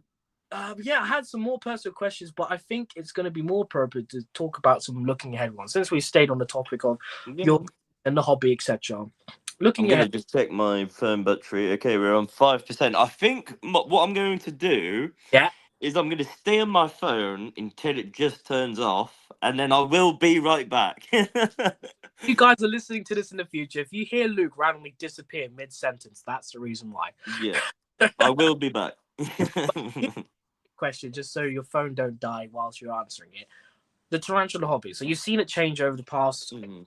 past 19 years to people becoming more interactive with each other. The show's getting bigger and bigger, and more of them are coming up. Where do you personally see the hobby going from here on out? Do you see it becoming more shows or more breeders coming along the scientific route? Do you think that it might go down the Mm. scientific route, for example, the hobby going more towards describing species, etc.? I know we can't do it personally because we're not, but the hobby would be able to help out, etc. Yeah, where do you see the hobby going in like the next 5-10 years? I mean, it's not really too much I've looked into or I've thought about. I must admit, it's a topic I haven't really thought about. Um, but I can only see moving forward the hobby growing. I think with the rise of the internet and stuff, and social media, and even like the groups that we're in, in Scott's group and stuff, I think it's a community that's only going to grow, and especially now with TikTok. I'm seeing loads of people blow up on there, and it's there is a lot more information to hand than there was when I first started, and I can only predict that the hobby is just going to continue to grow. And I think, as it continues to grow, husbandry will get better and more will be learned. And I mean, one thing that I would like to do down the line is I would really like to get into the nitty and gritty of taxonomy and stuff. Mm. Um, because I know there's people out there that have been doing it for a lot of years, and I feel like I want to give back to the hobby by doing my part, and now that's something that I'm way off being able to do now. I mean, even reading some of the papers that are published is a challenge, but that's something I would like to do. And yeah, I would pretty much sum it up as I think this hobby of ours is just going to keep growing and getting more popular. Um, the care of the animals is really simple, and they are so fascinating. And I think more people through social media, through TikTok, through YouTube, now even like it's such people don't watch TV as much, for example. More people watch YouTube now, and there's so many creators on YouTube putting out some fantastic stuff. And I mean, some of the videos I'm watching and pictures I'm seeing it's just growing, and I predict that it's going to continue that way, and for the better as well. Yeah, I very much agree. It just TikTok is another topic that I'd love to get into, but that's probably a whole podcast in Yeah. itself. You see again, like we talked about earlier, I see a lot of stuff on TikTok when it was COVID time. Husbandry in general was not great because you noticed a lot of people who were growing in TikTok were people that had just started in hobby. And, there was a major trend that really irked me back then, which was the keeping of orchid mantis in mason jars. Mhm. Uh, yeah, you could just hear mason jar and you go airtight jar, keeping a live animal in there. That's just going to be very, very good. But Yeah. and, you see a lot of regurg info back then as well on TikTok. I personally don't use the app because I just can't stand it. Instagram for the win. Mm. But I'm hoping personally in the next 5 years is that the information that was being regurged on TikTok is going to start moving. People will realize that the information is not great. Like I've noticed for the past 5 years, I've seen information that's been passed off and brought new information that's being readily accepted. I'm hoping it's going to be the same for social media apps like that as Mhm. well. Information will be spread out there. I tried to do a couple informational TikToks, didn't really blow up, more just like a molt video that would do well or something like that. But Oh, very quickly, sorry to interrupt, Jeremy. oh, When I do end up going off and my phone dies, could you yeah. send me the link on Facebook just so I can join through my laptop? 'Cause obviously it was on Oh WhatsApp, yeah, sure. and Oh, yeah, let me do that now whilst you're still cool, here, so there's still a yeah, face on. cool. Yeah, but I mean, like, yeah, I agree with you. And now there is so many shows, and I really thought, being so many shows throughout the year, I was thinking it's gonna have to be diluting the shows. Like, there'll be less visitors, but there's actually more. Like, I'm so surprised with the turnout at every show, and it just proves, the proof's in the pudding. The hobby is growing, and it absolutely should. It really should.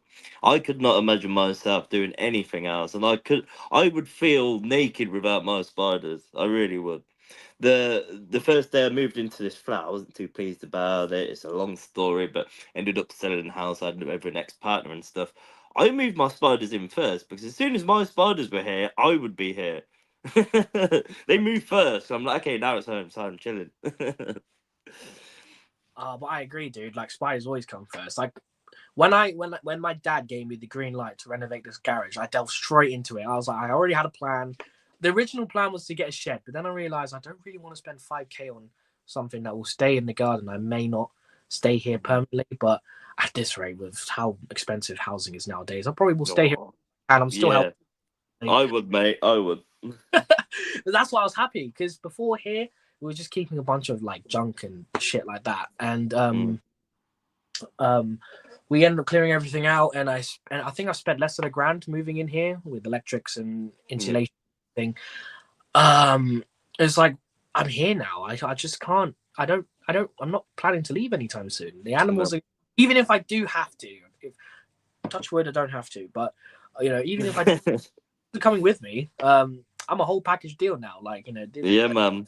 my life, and I don't think it's like I said in a previous podcast. So I did a podcast discussing my future in the hobby, and like what I talked about earlier with uni becoming like a bigger and bigger commitment. The time I can put towards the animals getting less and less. But I'm not. I would never get rid of my animals completely. No. Always have some. Even if it wasn't inverts, I'd still have my aquarium. I'd still have my bearded dragon. You know, I wouldn't not have animals. Animals have become such a big part of my life, and I just can't see myself without being with them now. Absolutely not. No. And actually, I was saying to my dad earlier, I was saying to him, if somebody was to walk into my life and be like, I don't like your spiders, I'll be like, bye then. Yeah. See ya. But actually, I've never experienced that problem. I've actually found, people who are coming in and out of my life, people are actually fascinated by the large part. I've not really had anybody be terrified and not be able to come into the house, It's really quite surprising because I would have thought quite the opposite. I remember when we were selling my house, there was a lady that had to come round to like take pictures and stuff to advertise it. And I opened the door and it's this really pretty brunette girl, and I'm like, oh god. I said to her, I was like, do you like spiders? She was like, not too fussed. Why? I was like, I got a whole room full of them upstairs. And it just so happened that when we went to do that room and she messaged it up and, took the pictures and stuff, she actually went back to work 45 minutes late because we were sat in the room and I was showing her the spiders and she was asking questions. I mean, that is so rewarding for me, to see people taking an interest in it, which might never have came across them. I think with us and having these animals is a unique opportunity for people that aren't in our hobby. The most experience that people will get, or the up close people will get to these animals that we can keep, because realistically, we're keeping exotic animals. Yeah. And they would have to experience in a zoo, and you're 6 feet away, or you're like a very thick acrylic, and you can't interact with spiders. And when people, I'll say normal people, when come to see our collections, they are fascinated as well. Just culture wise, obviously I'm Filipino by background, and my family have lived with animals and stuff. I see them as pests and stuff like that. But when my mum used to not like the animals I was keeping, and now when people come over, she's always asking them to come. I'll show you my son's animals. It's like a zoo, and I love it. Excited. She'll show them all, and I stopped doing it now, but I'd always get a bit nervous. Oh God, here we go. It's gonna be like, oh God, you keep all the animal. My God, and back home, I get rid of it. I kill it. Whatever they would say, and but fascinated, and they're like, wow, colors, and I didn't know spiders could get this big, and it's nice when people take an interest. Obviously, you won't have everyone that takes an interest, but for me, one personal experience from work is senior colleague of mine. He kept animals back home, and he hadn't kept anything in the UK then. Now, after chatting with me, he's got two snakes, 5 tarantulas, and a fish tank. So amazing. He's like it sparked his passion again. He told me, he's like, oh, I haven't thought about keeping for years, and I didn't think I could get anything like that here in the UK. And he went to the IHS. He's been to a couple of the invert shows, and he's still going to them. He keeps asking me about pulchra because he wants a pulchra now. And it's being inspirational to people, the general public. I won't say normal people. General public is satisfying. It's nice, very. An hobby that otherwise would be considered strange. It is strange. We're keeping various invertebrates and whatever you guys are into keeping. It's not a dog or cat. Good to be strange, man. I don't want to be that. I'm a bit weird. I keep spiders and that. I love it. I want to meet weird people like me. Keep you normal people to yourself. Thank you. It's what I love about the invert shows. It's before, for me, it was all about, I get to get all the good deals, and I get to have first picks on stuff, save on postage, and I don't care about anymore that much now. All I care about is going on a night out and having a proper sesh, and then going to the show. Going on a night out and having a proper sesh. Yeah, going to a sesh, bosh, and then going to the show and socializing with people the next day. It's the best feeling ever. You know, Absolutely. to Taunton, I didn't think I was gonna make it because of I've got an exam and a present. Sod it, I want to go see my friends. You know, it's oh, Yeah. you know, it's what I like about the hobby, the social aspect. You know, Yeah, and that's a very great point as well to anybody that's in chat and hasn't gone to any of the shows yet. What Jeremy says absolutely spot on. I mean, the best part for me, honestly, honestly, is hand on heart, is seeing all the like-minded people and meeting up with friends. You know, if you go to a few of the shows throughout the year, you're going to meet a circle of people and surround yourself by people that think the same way and that you can learn off and discuss from. And it's the reason why me and Jeremy are sitting on this live stream now. You know, if you are in an hour and about going to shows, absolutely give it a shot because you've got nothing to lose and potentially a hell of a lot to gain, you know. And I mean, the entry fees, I understand the travel might be a little difficult sometimes, but I mean, I think the entry fee is £6. I mean, you're going to see more inverts in that one day than you'll see in all of the zoos that you visit across the world in your life. I have to say the collection here. Where I went to the London Zoo with you'll see them in the chat. Chris Hellart and Animals Addictive. We went to London Zoo a couple months ago, and I have to say my invert collection. That compared to their display, bar minus the extinct or very critically endangered snails and the jewel wasps. You know, the ones that parasitize a cockroach and they lay the egg in the cockroach. Ah, yeah, Those on display. Apart from that, my collection was pretty nice. yeah. Yeah, man, I love it. Yeah, it's You would true. never It's true. activity. Um, the shows in general are just amazing. And I mean, look, we met through a show, and it wasn't Yeah, even it was the smallest show as the AES. I had it no was. idea, and we started talking on the Spider Shop table. So this is the background story for how me and Luke started talking. He was Mm. browsing at some stuff. I was looking at True Spies. I was on my own, and then he just started asking me for some advice. I know you heard about me from Scott, and then look at where we are today, dude. That was Yep. what, years ago now. Yeah, yeah, it would have been. I remember that day. I remember it. I was like, that's that Jeremy, isn't it? Yeah, I'm sure that's Jeremy. And then we Yeah, got speaking about true spiders because, I mean, my knowledge on true spiders is very, very poor. I mean, my knowledge is tarantulas, really. I mean, even my scorpion knowledge isn't too great. And we were looking at a few stuff on the spider shop table, and that's how we struck up a conversation. And now we go to Glasgow together and go on the lash. It Zach, is amazing. Yeah. we took over Glasgow for Yes, we 4 did, days mate. Yes, we did. straight. And we Absolutely. survived as well. It was fantastic. How we survived that night, I don't know, but we're doing it Mate. again. Oh, yeah, absolutely. And that is also an invite to the chat. If anybody is looking at going to Glasgow next year, come out on the lash with me and Jeremy. We'll have an amazing time. We're gonna do 15 pubs, 15 drinks, different drinks. Guys better be there if you guys are going to Glasgow. Back in, so good. Can't wait. I But think what I'll do, Jeremy, because it's on yeah, 1%, so I'm just gonna end it now, because then I can sure. say I'll be back. Yeah, so I'll be back in like 5 minutes, mate. Yeah, I pinged it over to you on Facebook, so just jump on whenever, dude. Cool. All right, nice one. See you in a sec. See you in a sec.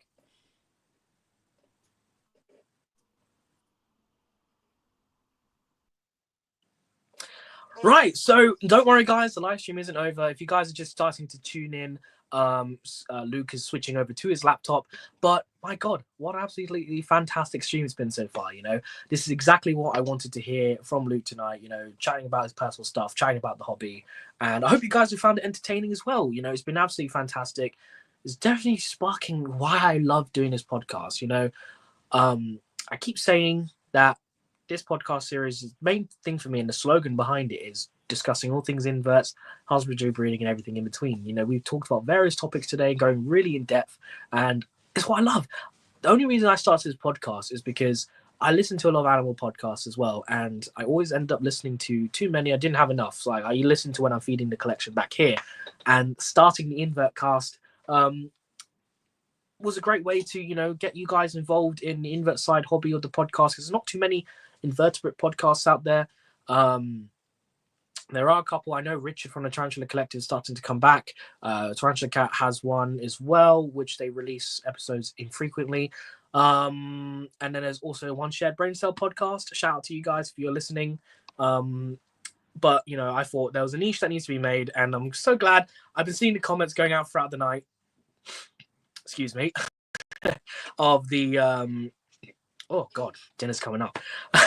But you know, seeing you guys coming along, you know, spending a couple hours with me and Luke listening to this, and I hope you guys have just had a good time tonight, you know. But yeah, whilst we were waiting for Luke, how has everyone been doing? Again, I apologize for not looking at the chat too much. Obviously this is a podcast style stream, so mainly interacting with Luke. Oh, I'll give that to you now, Osman. How do I do that? Let me go on my phone.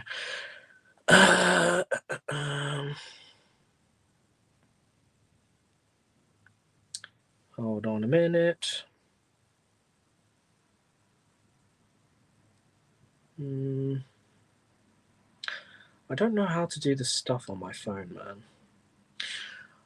What I will do, Osman, just what link did you want put in the chat? If you could ask one of the guys with a spanner already, I'm trying to give it to you right now. But unfortunately, it's not letting me do it on here. I think I have to do it on my laptop. So I will do that another time.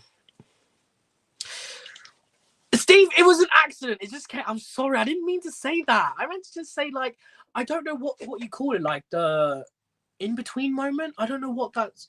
I don't know how to describe that. It just came out. I'm sorry. I didn't mean to call you guys that. I actually feel really bad.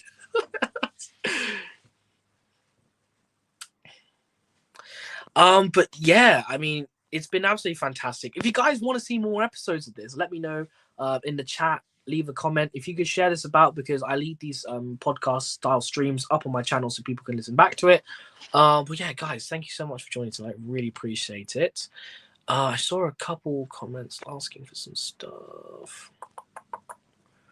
Oh, Alice, hello. Yeah, they're both doing well. Both eating. I fed them today some locusts. So they're doing great so far. You know, Cheese Stick is going really, really well. If you guys don't know who Cheese Stick is, that is my lovely Fire Salamander that I was kindly gifted from Alice and Chris.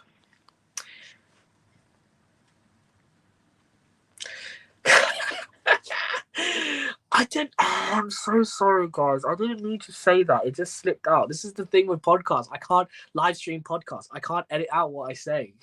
You get the raw thing, and it just. I'm sorry. I didn't mean it.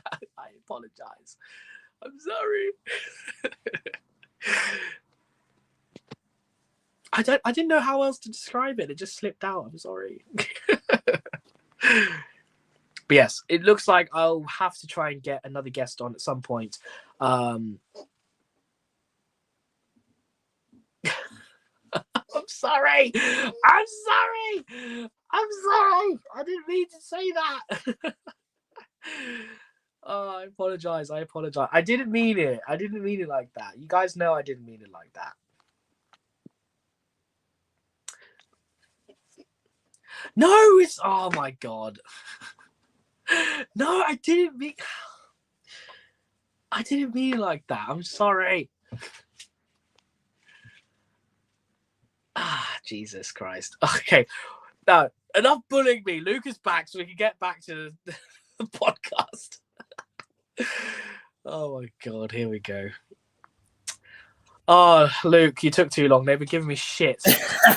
I'm not gonna lie, man. I had a quick cigarette. Yeah, I thought I'd be professional and not do it on stream, so I got that out of the way, and I'm good to go.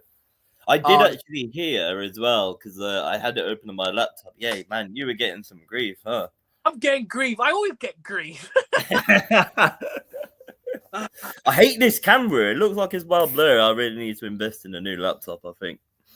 Oh, it's all good, dude. I would use my laptop. I've got a good camera, but every time I use it, the audio muffles out and it repeats what yours. There's an echo and I can't fix it.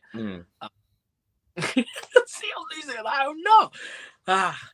Anyway, let's get back to the questions before I start crying. But yeah, cool. So about some stuff looking ahead. We discussed what would be occurring, what you believe would be occurring in the next fight. I just wanted to point out, my dad said, nice shirt. Yes. Me, my dad, and my mum went to Michael Monroe, and it was banging. And very quickly, I do apologise for interrupting, Jeremy, but at the Taunton show, it pains me to say it, but we're going to have to leave an hour early because we are going to see Pantera on the same day. Yes, so we are unfortunately leaving at 3:00. I'll speak about that a little bit when I do my talk at the show, just to remind people. But yeah, nothing will get me leaving a Spider show early, but Pantera, it's gotta be done. I do apologize. 100% worth it. But yeah, we can mention that later on before we end it as well. Yeah, man. As well. But yeah, so we discussed what you believe the hobby would be. Oh God, I can't even talk now. I've just seen what is talk about me. But yeah, it's always something I say on lives, isn't it? Always something. But anyway, what you believe may occur in the hobby in the next 5 to 10 years. Backtracking to, I don't know if you want to go into it with the shows. You mentioned something about the shows. Did you want to go more into that, or For what? Sorry. I think you mentioned that the shows, like numbers wise, you were saying something about. Yeah. So yeah, I mean, I sort of finished that point, but yeah, like I just thought with so many new shows, it would become diluted. But it just goes to prove that the hobby is growing so rapidly because they are so well attended. All of them are so well attended. It is, yeah, it's really great to see. Really great to see. And for me, when I went full time with SpaSpiders, the one thing I really struggled with is working from home and not working around and being surrounded by people. I'm quite a people person, so that really was an issue for me to begin with. I was going a little bit stir crazy being at home. But now with so many shows, I really look forward to the shows, and it's just nice. I mean, if any of you guys have questions or anything, albeit towards like the end of the show when it's a little bit quiet, come find me, have a chat. If there's anything on the table that you're umming and ahhing about, or something that you're not sure of, or maybe you've got an enclosure to fill and you don't really know what to go for, then please do ask me, because I am very, very happy to help, assist, and give advice where I can. Sorry, I can't keep composure. I'm going to talk out of it. I swear to God. Losing it. Can we have Luke on big screen? L'Oreal Luke, man. Yeah, my hair is very long. I usually have it tied up for the shows. I would love to have it down more, but it's everywhere and it's mad frizzy as well sometimes. But if you catch me at a gig, my hair's down and all over the place. I have the hair tied up today as well, dude. It gets in the way. Other questions I had in regards to looking ahead. So husbandry in regards to tarantulas. Is there anything that you personally would change about the general husbandry of tarantulas, whether it's just general husbandry, the way they're bred or sold? So is there a way? Is that something that you would change? Maybe it could be done with like how you sell the spiders, labels, etc. Is there anything that you would change currently or in the future? There is stuff that I would change from my personal perspective. Say, for example, on the website, I don't have any product descriptions, and that's something that really I would love to change it, and I do want to, but I'm not the person that wants to copy something from online, as I say. I could maybe get AI to generate me descriptions and stuff, but I hate that idea. I want to talk from my experience, which is why, again, go back to the shows, it's so nice because I can speak. But I would really like to add descriptions on the products and, give my first-hand experiences and thoughts on the species. That is just a task that is very, very... I mean, I should have started by doing it. So now, I mean, I'm not sure how many species are on the website, but to write them descriptions for so many takes a lot of time, which I really am struggling to find at the moment. So for me personally, I would absolutely like to do that with the website. Practices in the hobby. That is a very interesting question. Which practices will I change? I mean, going back, like I said, with the wild caught stuff and stuff being brought in such large amounts, I don't think it's necessary. I would like to see that changed. I'm not sure, actually. You got me a little bit stumped. Yeah, in the general keeper of inverts, I would like to see, actually, okay, got a bit of an answer. I would like to see people's enclosures for certain species more so modelled on their natural environment. Yes. Not because, I mean, don't get me wrong, I would like to see spiders thriving instead of surviving in collections. I think that is a good point, I think. But yeah, I would like to see more of that. I mean, for me, I'm guilty as well. I keep a bunch of spiders, more basic. But as time progresses, I'm now speaking to micro exotics Oh because yeah. he does a lot of the plants. So now I'm factoring in with some species like the live plants, but not just any live plants from the region that they come from. So for the Tyslanea costae that I have, I've got some plants endemic to Brazil in there, and I'm looking at doing more of that stuff and having more live planted enclosures, not just because it looks better, because they look so much better, but also because I'm providing more of a natural setup. I would like to see that more. Oh yeah, I think that would be my answer to that. I'm happy I got to that because you stumped me a little bit there. I was like, but yeah, no, that is absolutely something I would like to see, and that's something I'm working on personally. Yeah, that's 100%. That's one thing I was thinking about when I was thinking, the amount of spiders I have. I do enjoy keeping a lot of spiders, but I feel like I want to start keeping species more that I enjoy rather than for the breeding at this point, um, and possibly going into the future. So that would be something that I would consider. I've already started doing it with the pokies behind me again, the exos all lined up, filled up, planted, etc. But that's a really good one, actually. Getting plants are endemic to the areas that they're coming from, possibly using wood that's coming from the areas that they come from. Because, for example, if I was to get the Holconia again, which are the Australian huntsmans, I've actually got some, what's it called, eucalyptus bark from Phil's parents' place when we went there. Not the Mildred Hall just gone, but the year before. Me and Steve, who's in chat, we stripped her tree of all the dead bark. Steve took some leaves and stuff as well, so I was planning that for enclosures, but I haven't had anything in particular I wanted to use it for just yet. There's two that mine, the huntsman, and do you know those giant rhino roaches? Have you ever seen those before? Yeah, those are the really expensive ones, aren't they? Yeah, The huge things. Yes, yeah. My dad really wants them. Yeah, I know my dad's watching, and he'll be particularly interested in what you're about to say, I'm sure. Oh, 100%. And, I'd love to do a naturalistic setup for that. Now knowing I have access to eucalyptus and stuff, because they do take to other leaf litter, because they're primarily leaf litter eating animals. But they do thrive on eucalyptus, and, the things ticking in my head, and now I've got the space. I could go get some in the future. I personally haven't seen any for sale for about couple years now.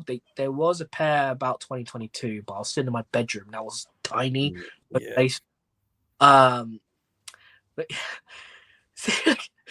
still here, still. I do just want to say in the chat, I have seen a couple of questions.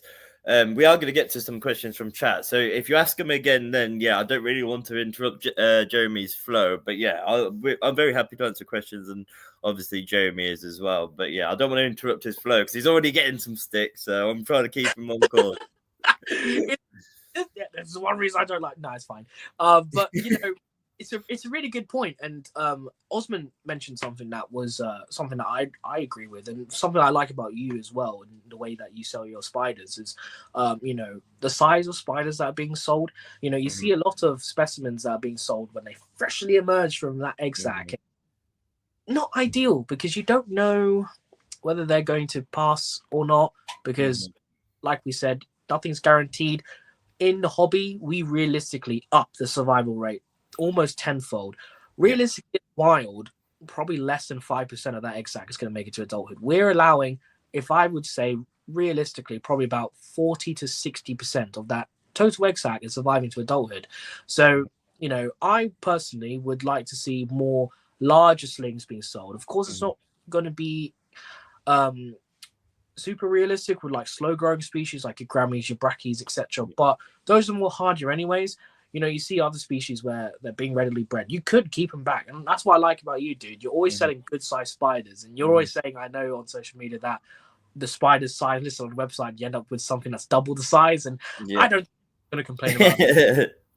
Yeah, I mean, Um, quite often that is the case. Yeah, I go through and do updates on the sizing.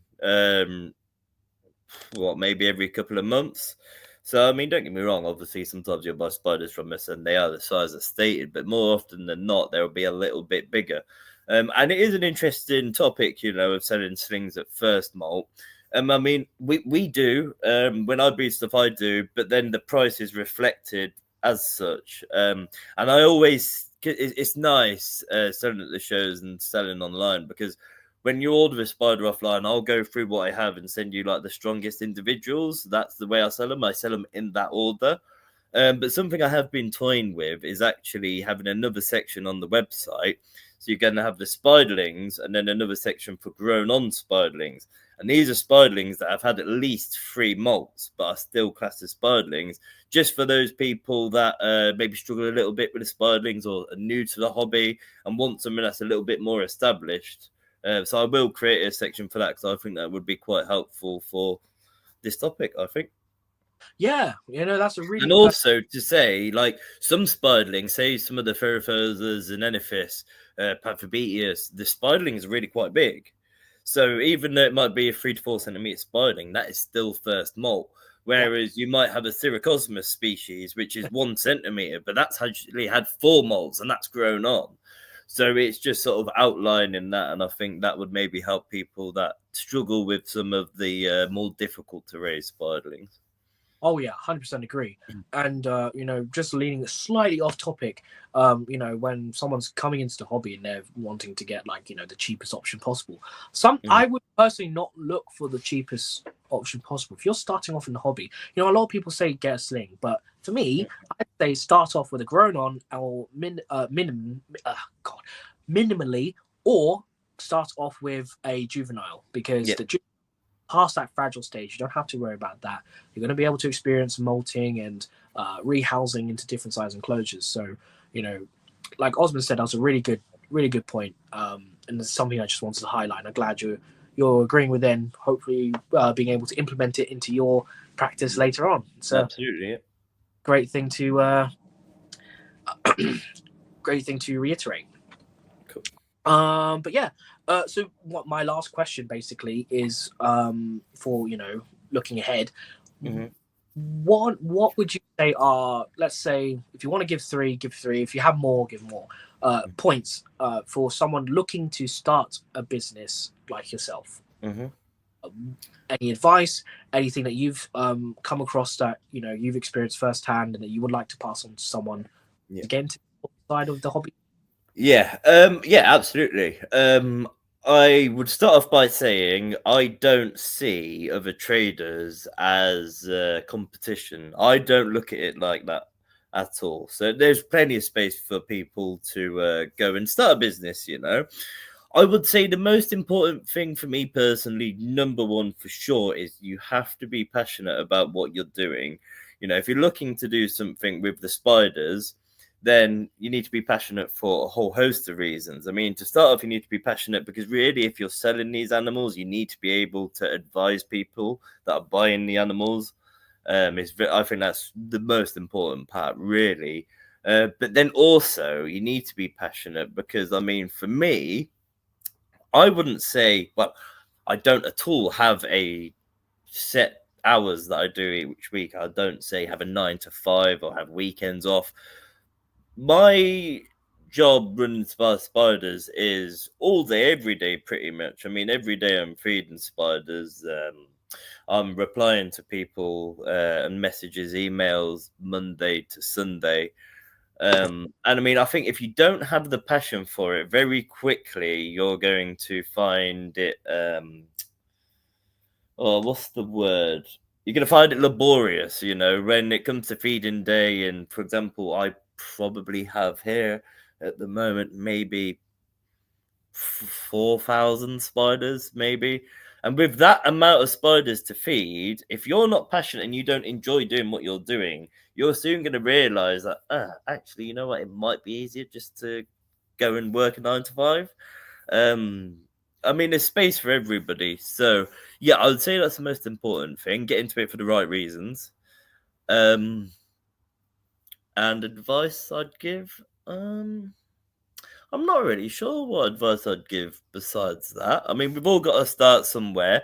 You don't have to be a big trader or set unrealistic targets. I mean, if you're somebody that's been keeping spiders for a long time, you're really passionate about it, you enjoy it, and you've started breeding and you're doing well with your breedings, then just let it naturally happen. You know, there's a great community of people, and there's lots of people breeding and selling spiders. So there's lots of places that you can go and get the stock from, and then you just grow as your business grows. But yeah, the most important thing is definitely having a passion for doing what you do, because it is an everyday job for me. I don't really see myself having a day off as such, but I love what I do. So, you know, some days when I've got, I don't know, maybe I'm feeding the spiderlings. I feed the spiderlings over, 3 or 4 days, and I'll factor that in. So I'll be feeding spiderlings while I'm watching the football, for example, or listening to music. And yeah, you have to be passionate about what you're doing to succeed, I think, or at least to do a good job. Yeah, I 100% agree. You know, passion is probably the main reason why I got so many projects I've done like successfully. You know, there's the drive to want to get species established in the UK hobby, and you know, I've been seeing it a lot with true spiders. You know, you see it a lot now. One main thing was the net casting spiders. Mm-hmm. So a pair from Bugs UK at the Sea Show. And I'm noticing that they're having a lot now. So I was chatting to the guy, you know, I can't remember his name on top of my head, but we talk quite frequently about true spiders. And he was saying he's got loads of specimens now, and he's raising up multiple pairs. And same for I think you've got them at the moment, the Viridesius fasciatus. Yes, yeah, my brother bred them, yeah. Yeah, so, you know, he's got loads of pairs of those now, which is nice to see. I told him it's nice to see these species that were frequent wild caught becoming more captive bred by the day. He was saying he's got generations. I've had my female and male just back here cohabbing together. So I'm hoping this time, again, another project I didn't do great with, got all the way to egg sac and slings, but I didn't keep them humid enough. So the slings passed, so I couldn't complete the video. Oh, there we go. Thanks, Phil. It's Jamie. Yes, Jamie from Bugs UK. Great guy to chat to. Guys ever at the shows in Bugs UK there. But you know, it's great to see that species like that are being established in the hobby because of passion. You know, we enjoy doing. And again, you know, like Luke said, do it for the right reasons. Don't do it for the money, because yes, money's there, but money you make, it's not going to you. It's going to the animals again after. It's going to food. It's going to enclosures, substrate, plant, moss, water. Yeah, I mean, don't get me wrong. Like, I do it full time, so you know it is working absolutely, and you know I'm very happy with how things are. But it is a lot of work. It really is a lot of work. Like now, I have my brother working with me and stuff. And if you're prepared to put the work in and you love what you're doing, absolutely give it a go, because there's space for everybody. You know that we are a big community, and the more customers, the more traders, the better. You know, it really is one big community. So yeah, if you're thinking about it, and ahhing about it, if your heart's in the right place and you're doing it for the right reason, why not? Go ahead. You've got nothing to lose. 100% agree with it. 100% agree with it, dude. Because I mean, I'm just gonna just before we move on, because I'm wanting to hopefully get some questions from the chat, because we have been going on for 2 hours now. Dude. Already 2 hours, blown by. You know, for me, realistically, I would come home from work and I go straight to the animals. You know, I used to keep a bedroom, so there was no excuse for me not to do the animals. So I'd be feeding slings, and there would be some egg sacs I'd have that have hundreds of slings, and you know, I'd be fruit flies. You know, I spent godly amounts on bloody fruit flies. Opening those sling pots, whacking the sling a fruit fly before the sling bolts out, because you know how quick. Yours is more challenging than mine, I must say, my friend. You know, that's why speed doesn't faze me anymore personally, because I've been doing that for. But yeah, you know, I'd be feeding the true spiders. That would take up an hour, and then when I'm finished with that, I'd water the isopods, and I'd have like 20 plus tubs of isopods, so that would take a good chunk of time. And you know, where everything's fair, checking up on everything, and you know, How I managed to do it personally, I don't know, but I did it. Cause like looking back at it now, I as much as I was grateful for my mum letting me keep all the animals in my bedroom, and you can look back at previous streams what my room used to look like, and I'm so glad they're not in my room anymore because it's Yeah. nice. It's nice to have a separate area for your Yeah. animal, your room. Because I literally, my bedroom was a bug room with a bed in it. I didn't Yeah. have any. Oh, mate, that's exactly like mine when I was a lot younger. Yeah. It was just animals, solely animals. It was. I don't miss it, but I appreciate the experience, and it's a lot of work and preparation for shows, selling online, packaging material. Mm. You've got to want to do it, and you've got to do it for the right reason. Which, Yeah. again, Absolutely. guys need advice after the streams. More than happy to help out where I'm sure we're both happy to help out Yeah. where we. Yeah, definitely. But yeah, Luke, I want to say again, thank you so much for joining on the stream. Not ending it yet. Guys, if you're still watching, I know we've been going for a while. If you guys have any questions that you'd like to ask Luke, like I said, any questions can maybe not personal, but yeah, I mean, I'm quite an open book. I'm happy to answer a lot, but yeah, if we could keep it on topic, that would be marvelous. Questions. When it was his like growing up in the hobby, business wise, any questions you have in regards to your own hobby, now's the time to ask it. I'll let you guys have free reign with questions, and then and we'll end off with a couple ending questions, and then it's been an absolutely fantastic time. Luke, thank you so much for jumping on. No, you're welcome, man. It's been really enjoyable. I've been looking forward to this. We spoke about this when we went to Glasgow, didn't we? So it's a long time coming, but yeah, no, it's been really enjoyable. I appreciate you having me, mate. Yeah, and I've just chatted to you today, dude. I know full well I'll definitely would be more than happy for you to come back. If you ever wanted to talk about specific topics, I'm sure people would be interested in hearing about it. I mean, yeah, for sure. And it's like with your setup there and you got all your spiders behind you, like that's what I want to achieve. I mean, at the moment, my plug socket's all taken up in there. So I'm sitting here with my laptop on charge. But yeah, I definitely do want to set up an area in the spider room where I can sit and do live streams like you are, such as yourself. And it's like another thing I'd quite like to branch out into is even just doing like going live while I'm packing orders so I can speak to people. And I would like to do that. So yeah, that's something in the works. Yeah, you've inspired me with your nice background there. And my background, my front room is boring. So next time I'll be in my spider room somehow, some way. Yes, we've got to make it happen, guys. And that's there you go. If you guys want Luke to come back in, let me know down in those comments, guys. But we have had some questions roll in. So from Alice, she's asking, what's your favorite tool gadget that you have for your invertebrates? Oh, favorite tool or gadget? Well, for me doing the breedings, it's quite important to maintain like temperatures and stuff. So I have 2 smart heaters in each bedroom. And in the cooler room for the winter, I have an air conditioning unit. So it's horrible for the lecky bill, but those are absolutely vital for myself. I don't really use many gadgets as such. Like I know some people use like the rehoming tubes from Trenchler Room and stuff. I'm quite old fashioned in what I do. I literally just use a catch cup and use that. Yeah, there isn't really any gadgets I use that I would advise as much. But one company I really do love is Custom Aquaria. Now, they don't send out via the post because they're glass enclosures. But if you go to any of the shows, Custom Aquaria is absolutely fantastic. I'd absolutely recommend them for enclosures. They're brilliant and very fairly priced. And being glass just looks really nice on your shelves. And not only that, they can also build you to specific specifications. So my Perslephiria are all on the top shelves, and I've had the enclosures made. So they've got a sliding glass front and a top opening. Now, I've done the sliding glass front, so when I have people come around, Perslephiria love to shit everywhere. So this way, with a sliding glass front, I can take it out, clean it, and put it back, and it'll all look pretty again. So yeah, I would like to say, Custom Aquaria is fantastic if you're looking for glass enclosures. I know Chris and Alice from Animals Addictive are frequent customers of Custom Aquaria. They like to use arboreal style for their frogs and stuff like that.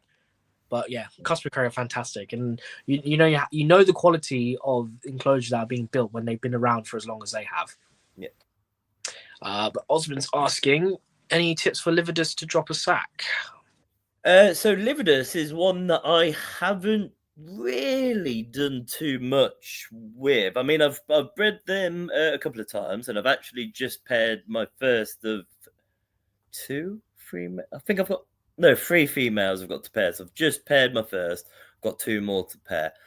All I did to trigger the egg sacs was raise the temperature. I literally moved them once they were looking real nice and chunky and stopped feeding. I just moved them up a shelf and I wet up the enclosure. I didn't actually wet up the enclosure to induce the egg sac. I wet up the enclosure in preparation for the egg sac. So leaving that enclosure 30 days, it wouldn't dry out too much. So yeah, what I would do if the female's looking nice and plump, I don't actually like the term gravid, by the way. I see a lot of people say, "Oh, gravid female." Yeah, I don't like that too much. I don't think you can actually really say for sure if a female is gravid because a lot of the time I'll see pictures and the female's build looks what you would expect. And a lot of spiders do also carry eggs before they have a pairing.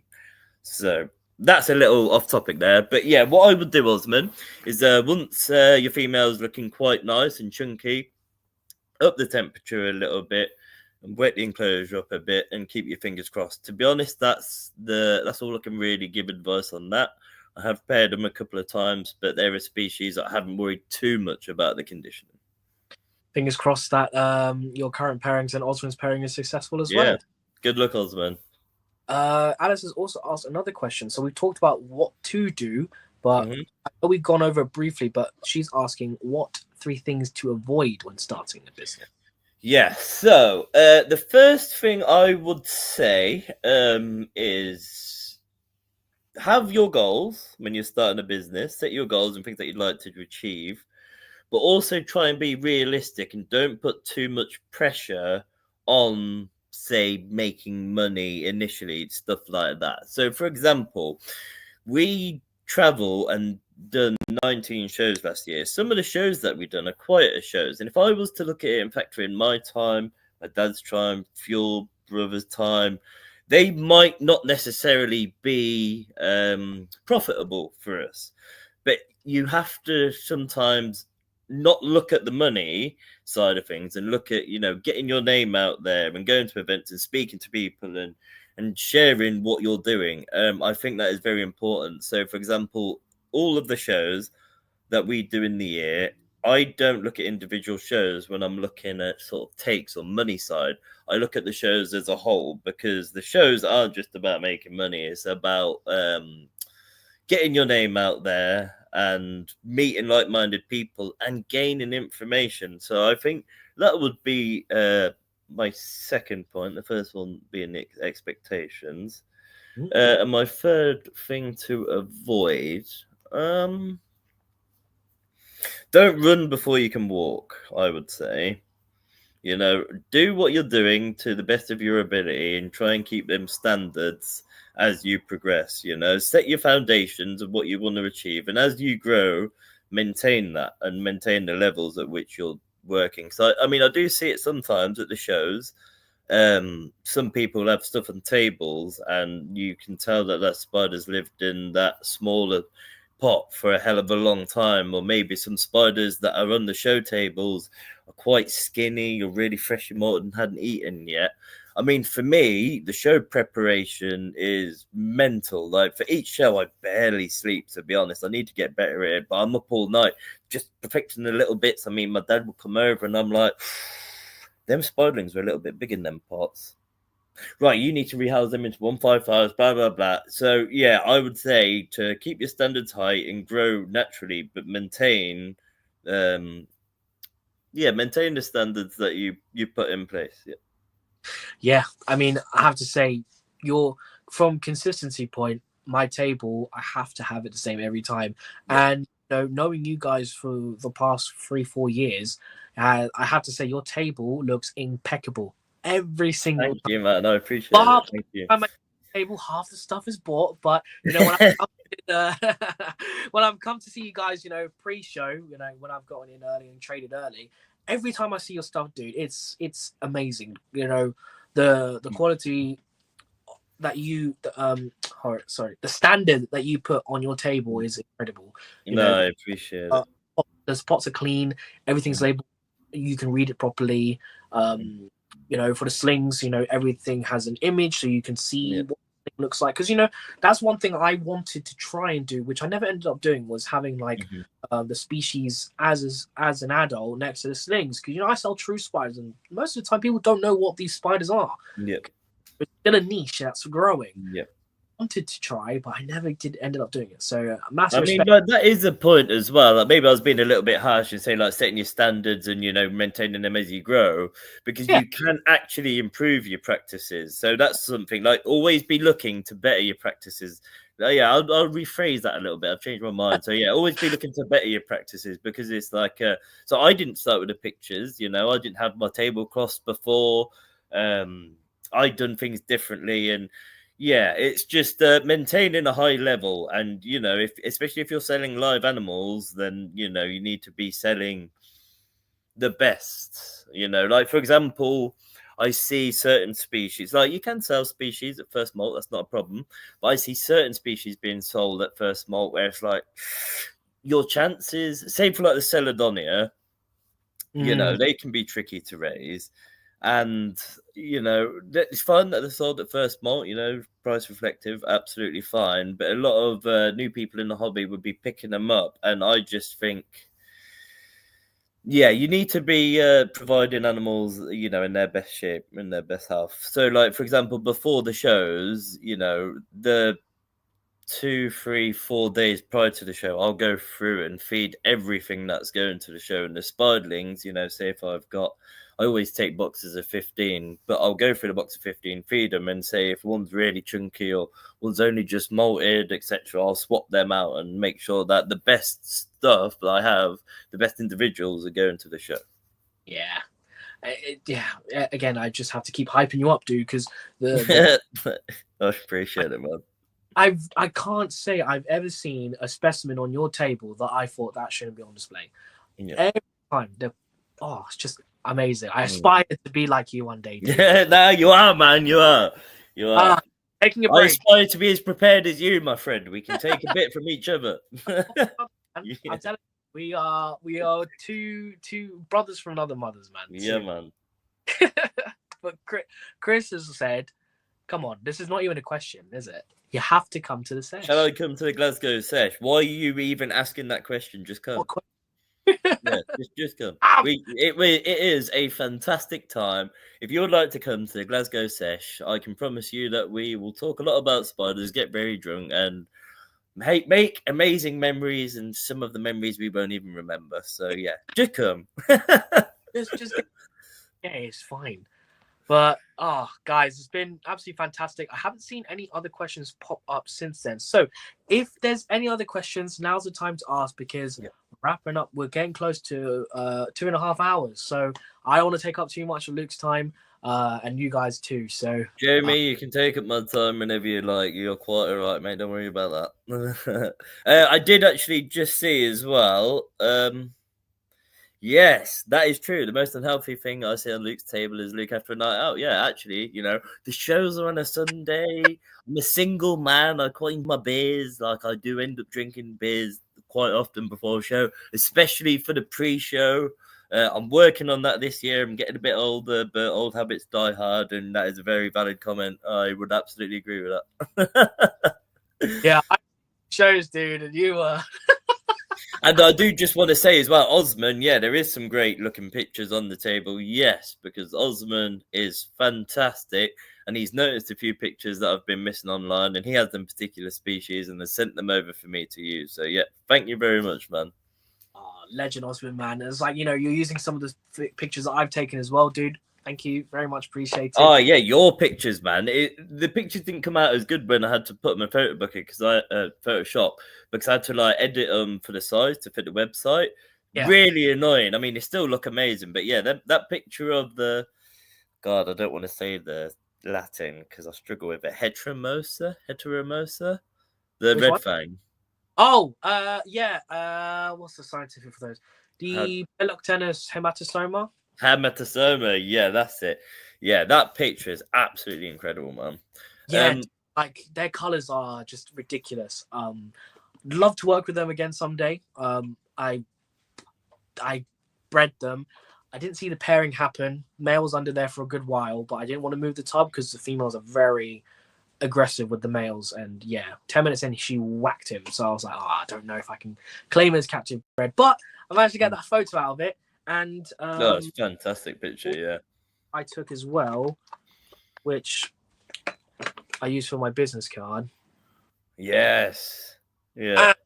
Has also been featured in keeper cards. Amazing. I did see that. Yeah. Yeah, that's a good claim to fame there, man. I like it and well deserved. Dude, I was like, when Danny sent me the picture and he said, "Oh, I'm using your photo by the way," I was like, "What? Are you serious?" I wish back. Make more, Danny. Make more if you're watching. I did see in the comments quickly. For some reason, it's not letting me scroll up. I have no idea why. I did say that Phil's thinking about booking tables at Glasgow. Just book it, Phil. The worst thing that could happen is you're going to have a fantastic time. And I mean, the Glasgow pre-show is the best. It's the one where my dad comes out. He'll have a few Guinness. Last year, he had a few too many Guinness. He did. Same this year. He's probably learned his lesson. Yeah, he was a little bit steaming. It was good. And then not only that, but the actual show is really good. I mean, obviously, it's the only show in that area. So the people are really quite... quite thankful of us travelling to trade at this show. And also the Scottish people are some of the most polite people I've met. Honestly, I've never had so many people hold the door for me. In the pub that we were at, I would literally be at the top of the stairs. I'd look downstairs and somebody's just there on their phone holding the door waiting for me to get to the bottom to let me through. Like, they are the most loveliest people. So yeah, you should absolutely come. You know, and it's like, you know, when we were doing the sub crawl and we saw that other group and we kept bumping into them throughout the night. Yeah. And we were just gradually more and more drunk. Yeah. And they bought us drinks as well. It was like, yeah, dude, man. Get that here in London. Like, they're going to fuck off before that. Yeah. They're going to look at you like, what are you looking at? Yeah, no, it's yeah, it goes back to what I was saying, you know. I mean, I know it's different for everybody, but you know, it's a fantastic time. It really is. Glasgow's amazing. Just the social aspect was great, you know. It's so good. So good. Doing it again, 100%. I mean, the expenses are quite high for the trip, having to book a hotel and obviously the journey and stuff. But it's so worth it, you know. It's so worth it. Sometimes you just gotta ignore the cost. You know, if you sell enough inverts on the day and you pay for your trip, it is well worth doing it just for that. Dude. Well, and if you're Jeremy, you just go for the trip and the party without trading. So you can also just do that. Worry about nothing. I got a cheap flight, flew up there, just got absolutely wasted, and then came back. Yeah, man. Paid my flight, dude. You know, I had to wake up at like 3:30 to catch a flight at 5. It was I made skin of my teeth. Wasn't stranded in Glasgow. Got another question here. This is probably more aimed at me. It's not expansion related, but just to quickly go over it, this stuff here, hold on. Oh nope. Yeah, so this stuff here is PTFE. Is an ant oil. Basically helps keep the ants from climbing out. So that's Ants HQ. Not focusing, typical. Oh god, pressing the wrong buttons. I'm bad at this. There we go. So if you want some tips on ant stuff, message Caesar. He's way better explaining it than I am, to be fair. Love Caesar. Shout out to you, dude. But yeah, any other questions, guys? Because I've got a couple questions to end off the podcast. So if there's any other questions that you guys want to ask whilst you're here, now's the time to ask. Again, thank you guys for coming along. I really do appreciate you guys taking the time to come along, listen to the whole stream. I know some of you guys have been here since the beginning, so just want to say thank you very much. I really appreciate you guys. Hopefully I'll do some more of these in the future. Obviously bring back Luke as a guest for specific topics. But yeah, I would absolutely love to come back. I have also seen in the chat that a few people are talking about Bloodstock, and yes, I am going to try my best to come. I need to check the calendar, make sure that there's nothing on that weekend, and if there isn't, I'm going to get a ticket somehow. I'm going to sleep in a tent with you, friends, and we're going to have a fucking bloody time. A bloody amazing time. Camping's not for me. I've already made my part on why I don't want to go camping. So yeah, no. Oh, I don't mind camping, man. I don't mind camping. Stick me in a tent. If there's good music, beer, and friends around, I don't care where I sleep.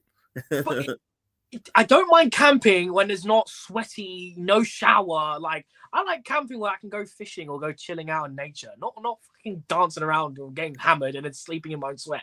Ugh. Oh my god. Yeah, I know. I'll have to check the reselling. Yeah, I am fully aware that I'm gonna have to pay over the odds. I should have booked it straight away, but it sold out so quick. And yeah, it's fine. I will try my best to. I'll try my best to get there. I would love to come to Bloodstock with you guys, man. It'd be wicked. Oh, you're a wanted man, Luke. Look, they're all asking you, and I'm wanted too, but I'm telling you guys, I'm not going.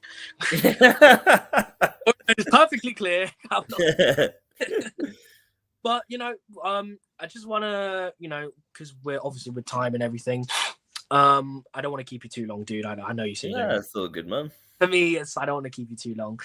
But yeah, so for some closing questions, dude, for anyone who wants to learn more about the tarantulas, start their own collection. We've talked about resources, but we didn't get into too many resources. What would you recommend people to look at? We talked about arachnoboards and stuff like that. Anything else you'd recommend? So for people starting in the hobby, or sorry, I was a little bit tired between the comments, and I do apologize. It's all good. Yeah, it's for people starting off. I know we've talked about it briefly. Resource. What would you recommend people looking at?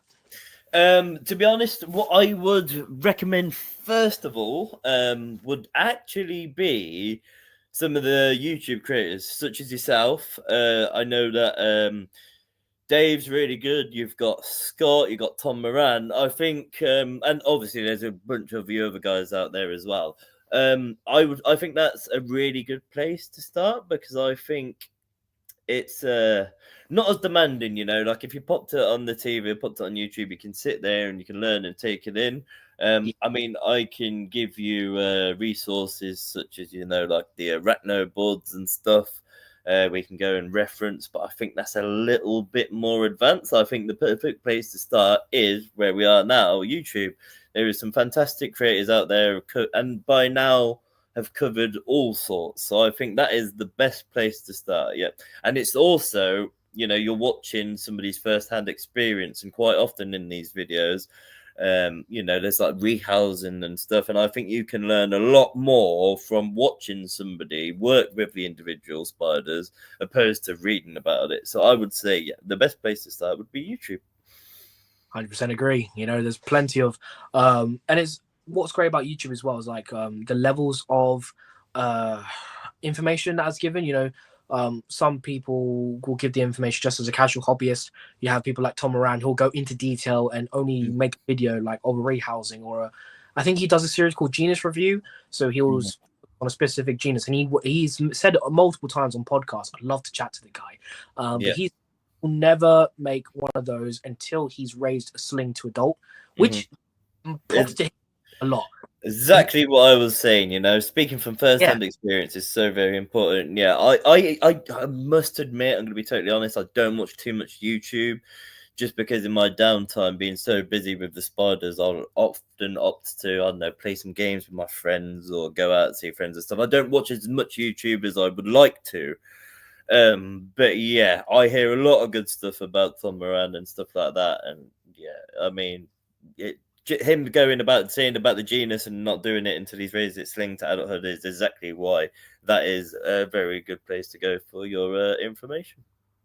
Yeah, absolutely fantastic. And this is the final thing pretty much, dude. Once again, do you want to go over where people can find you and if there's any messages that you'd like to put across that we haven't discussed today to people that are interested in the hobby? Yep. So, you can find me on social media. You can find me on Facebook and Instagram. You can also message me on them platforms. I am quicker at replying to emails. So if it's something a little bit more urgent, if you drop me an email, you can find that on my website. It's SpaSpiders@gmail.com. Obviously, we've got the online shop, and we're at almost all of the shows. We're still booking up shows because they haven't been released yet. But yeah, last year we done 19.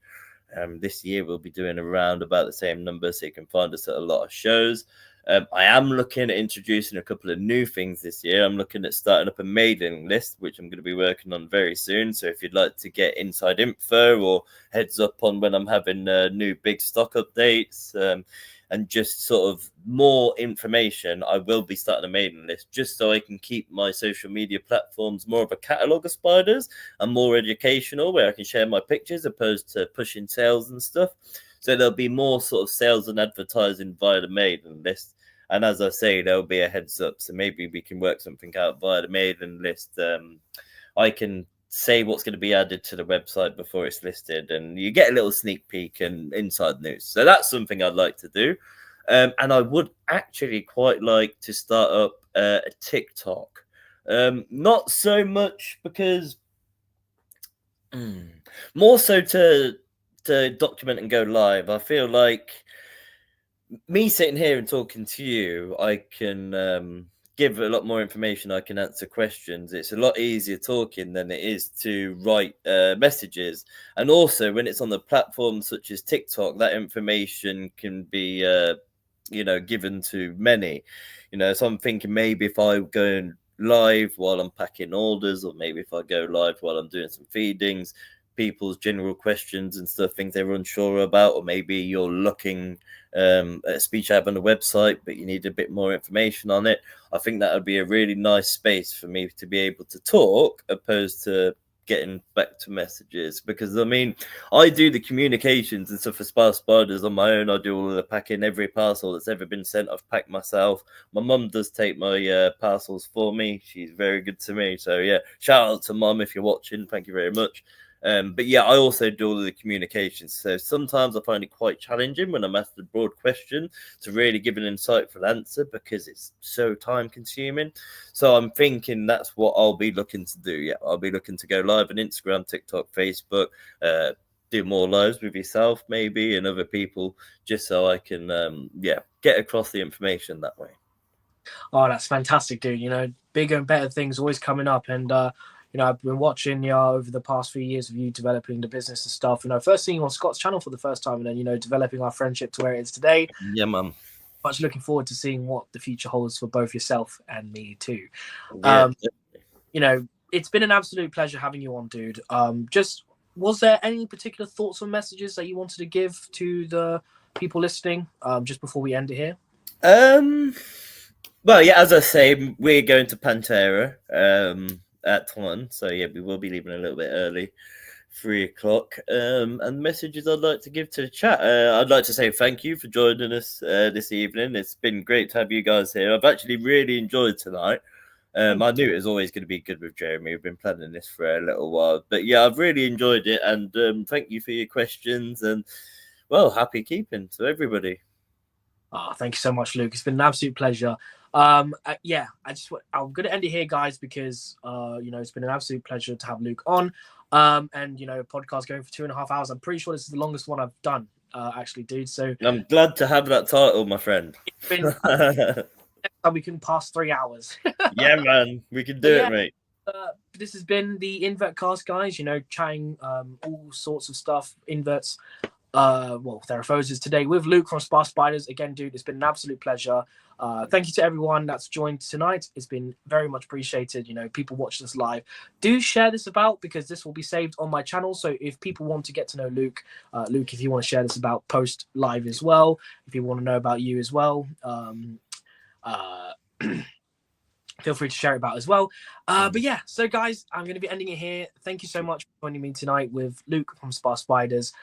Just want to say it's been a pleasure again. Waffling now. It is every time, my friend. Yeah. Next time we'll be in person at Taunton. Yeah. 100%. Catch you there, my friend. See you later, guys. See you later, guys. Thank you, guys.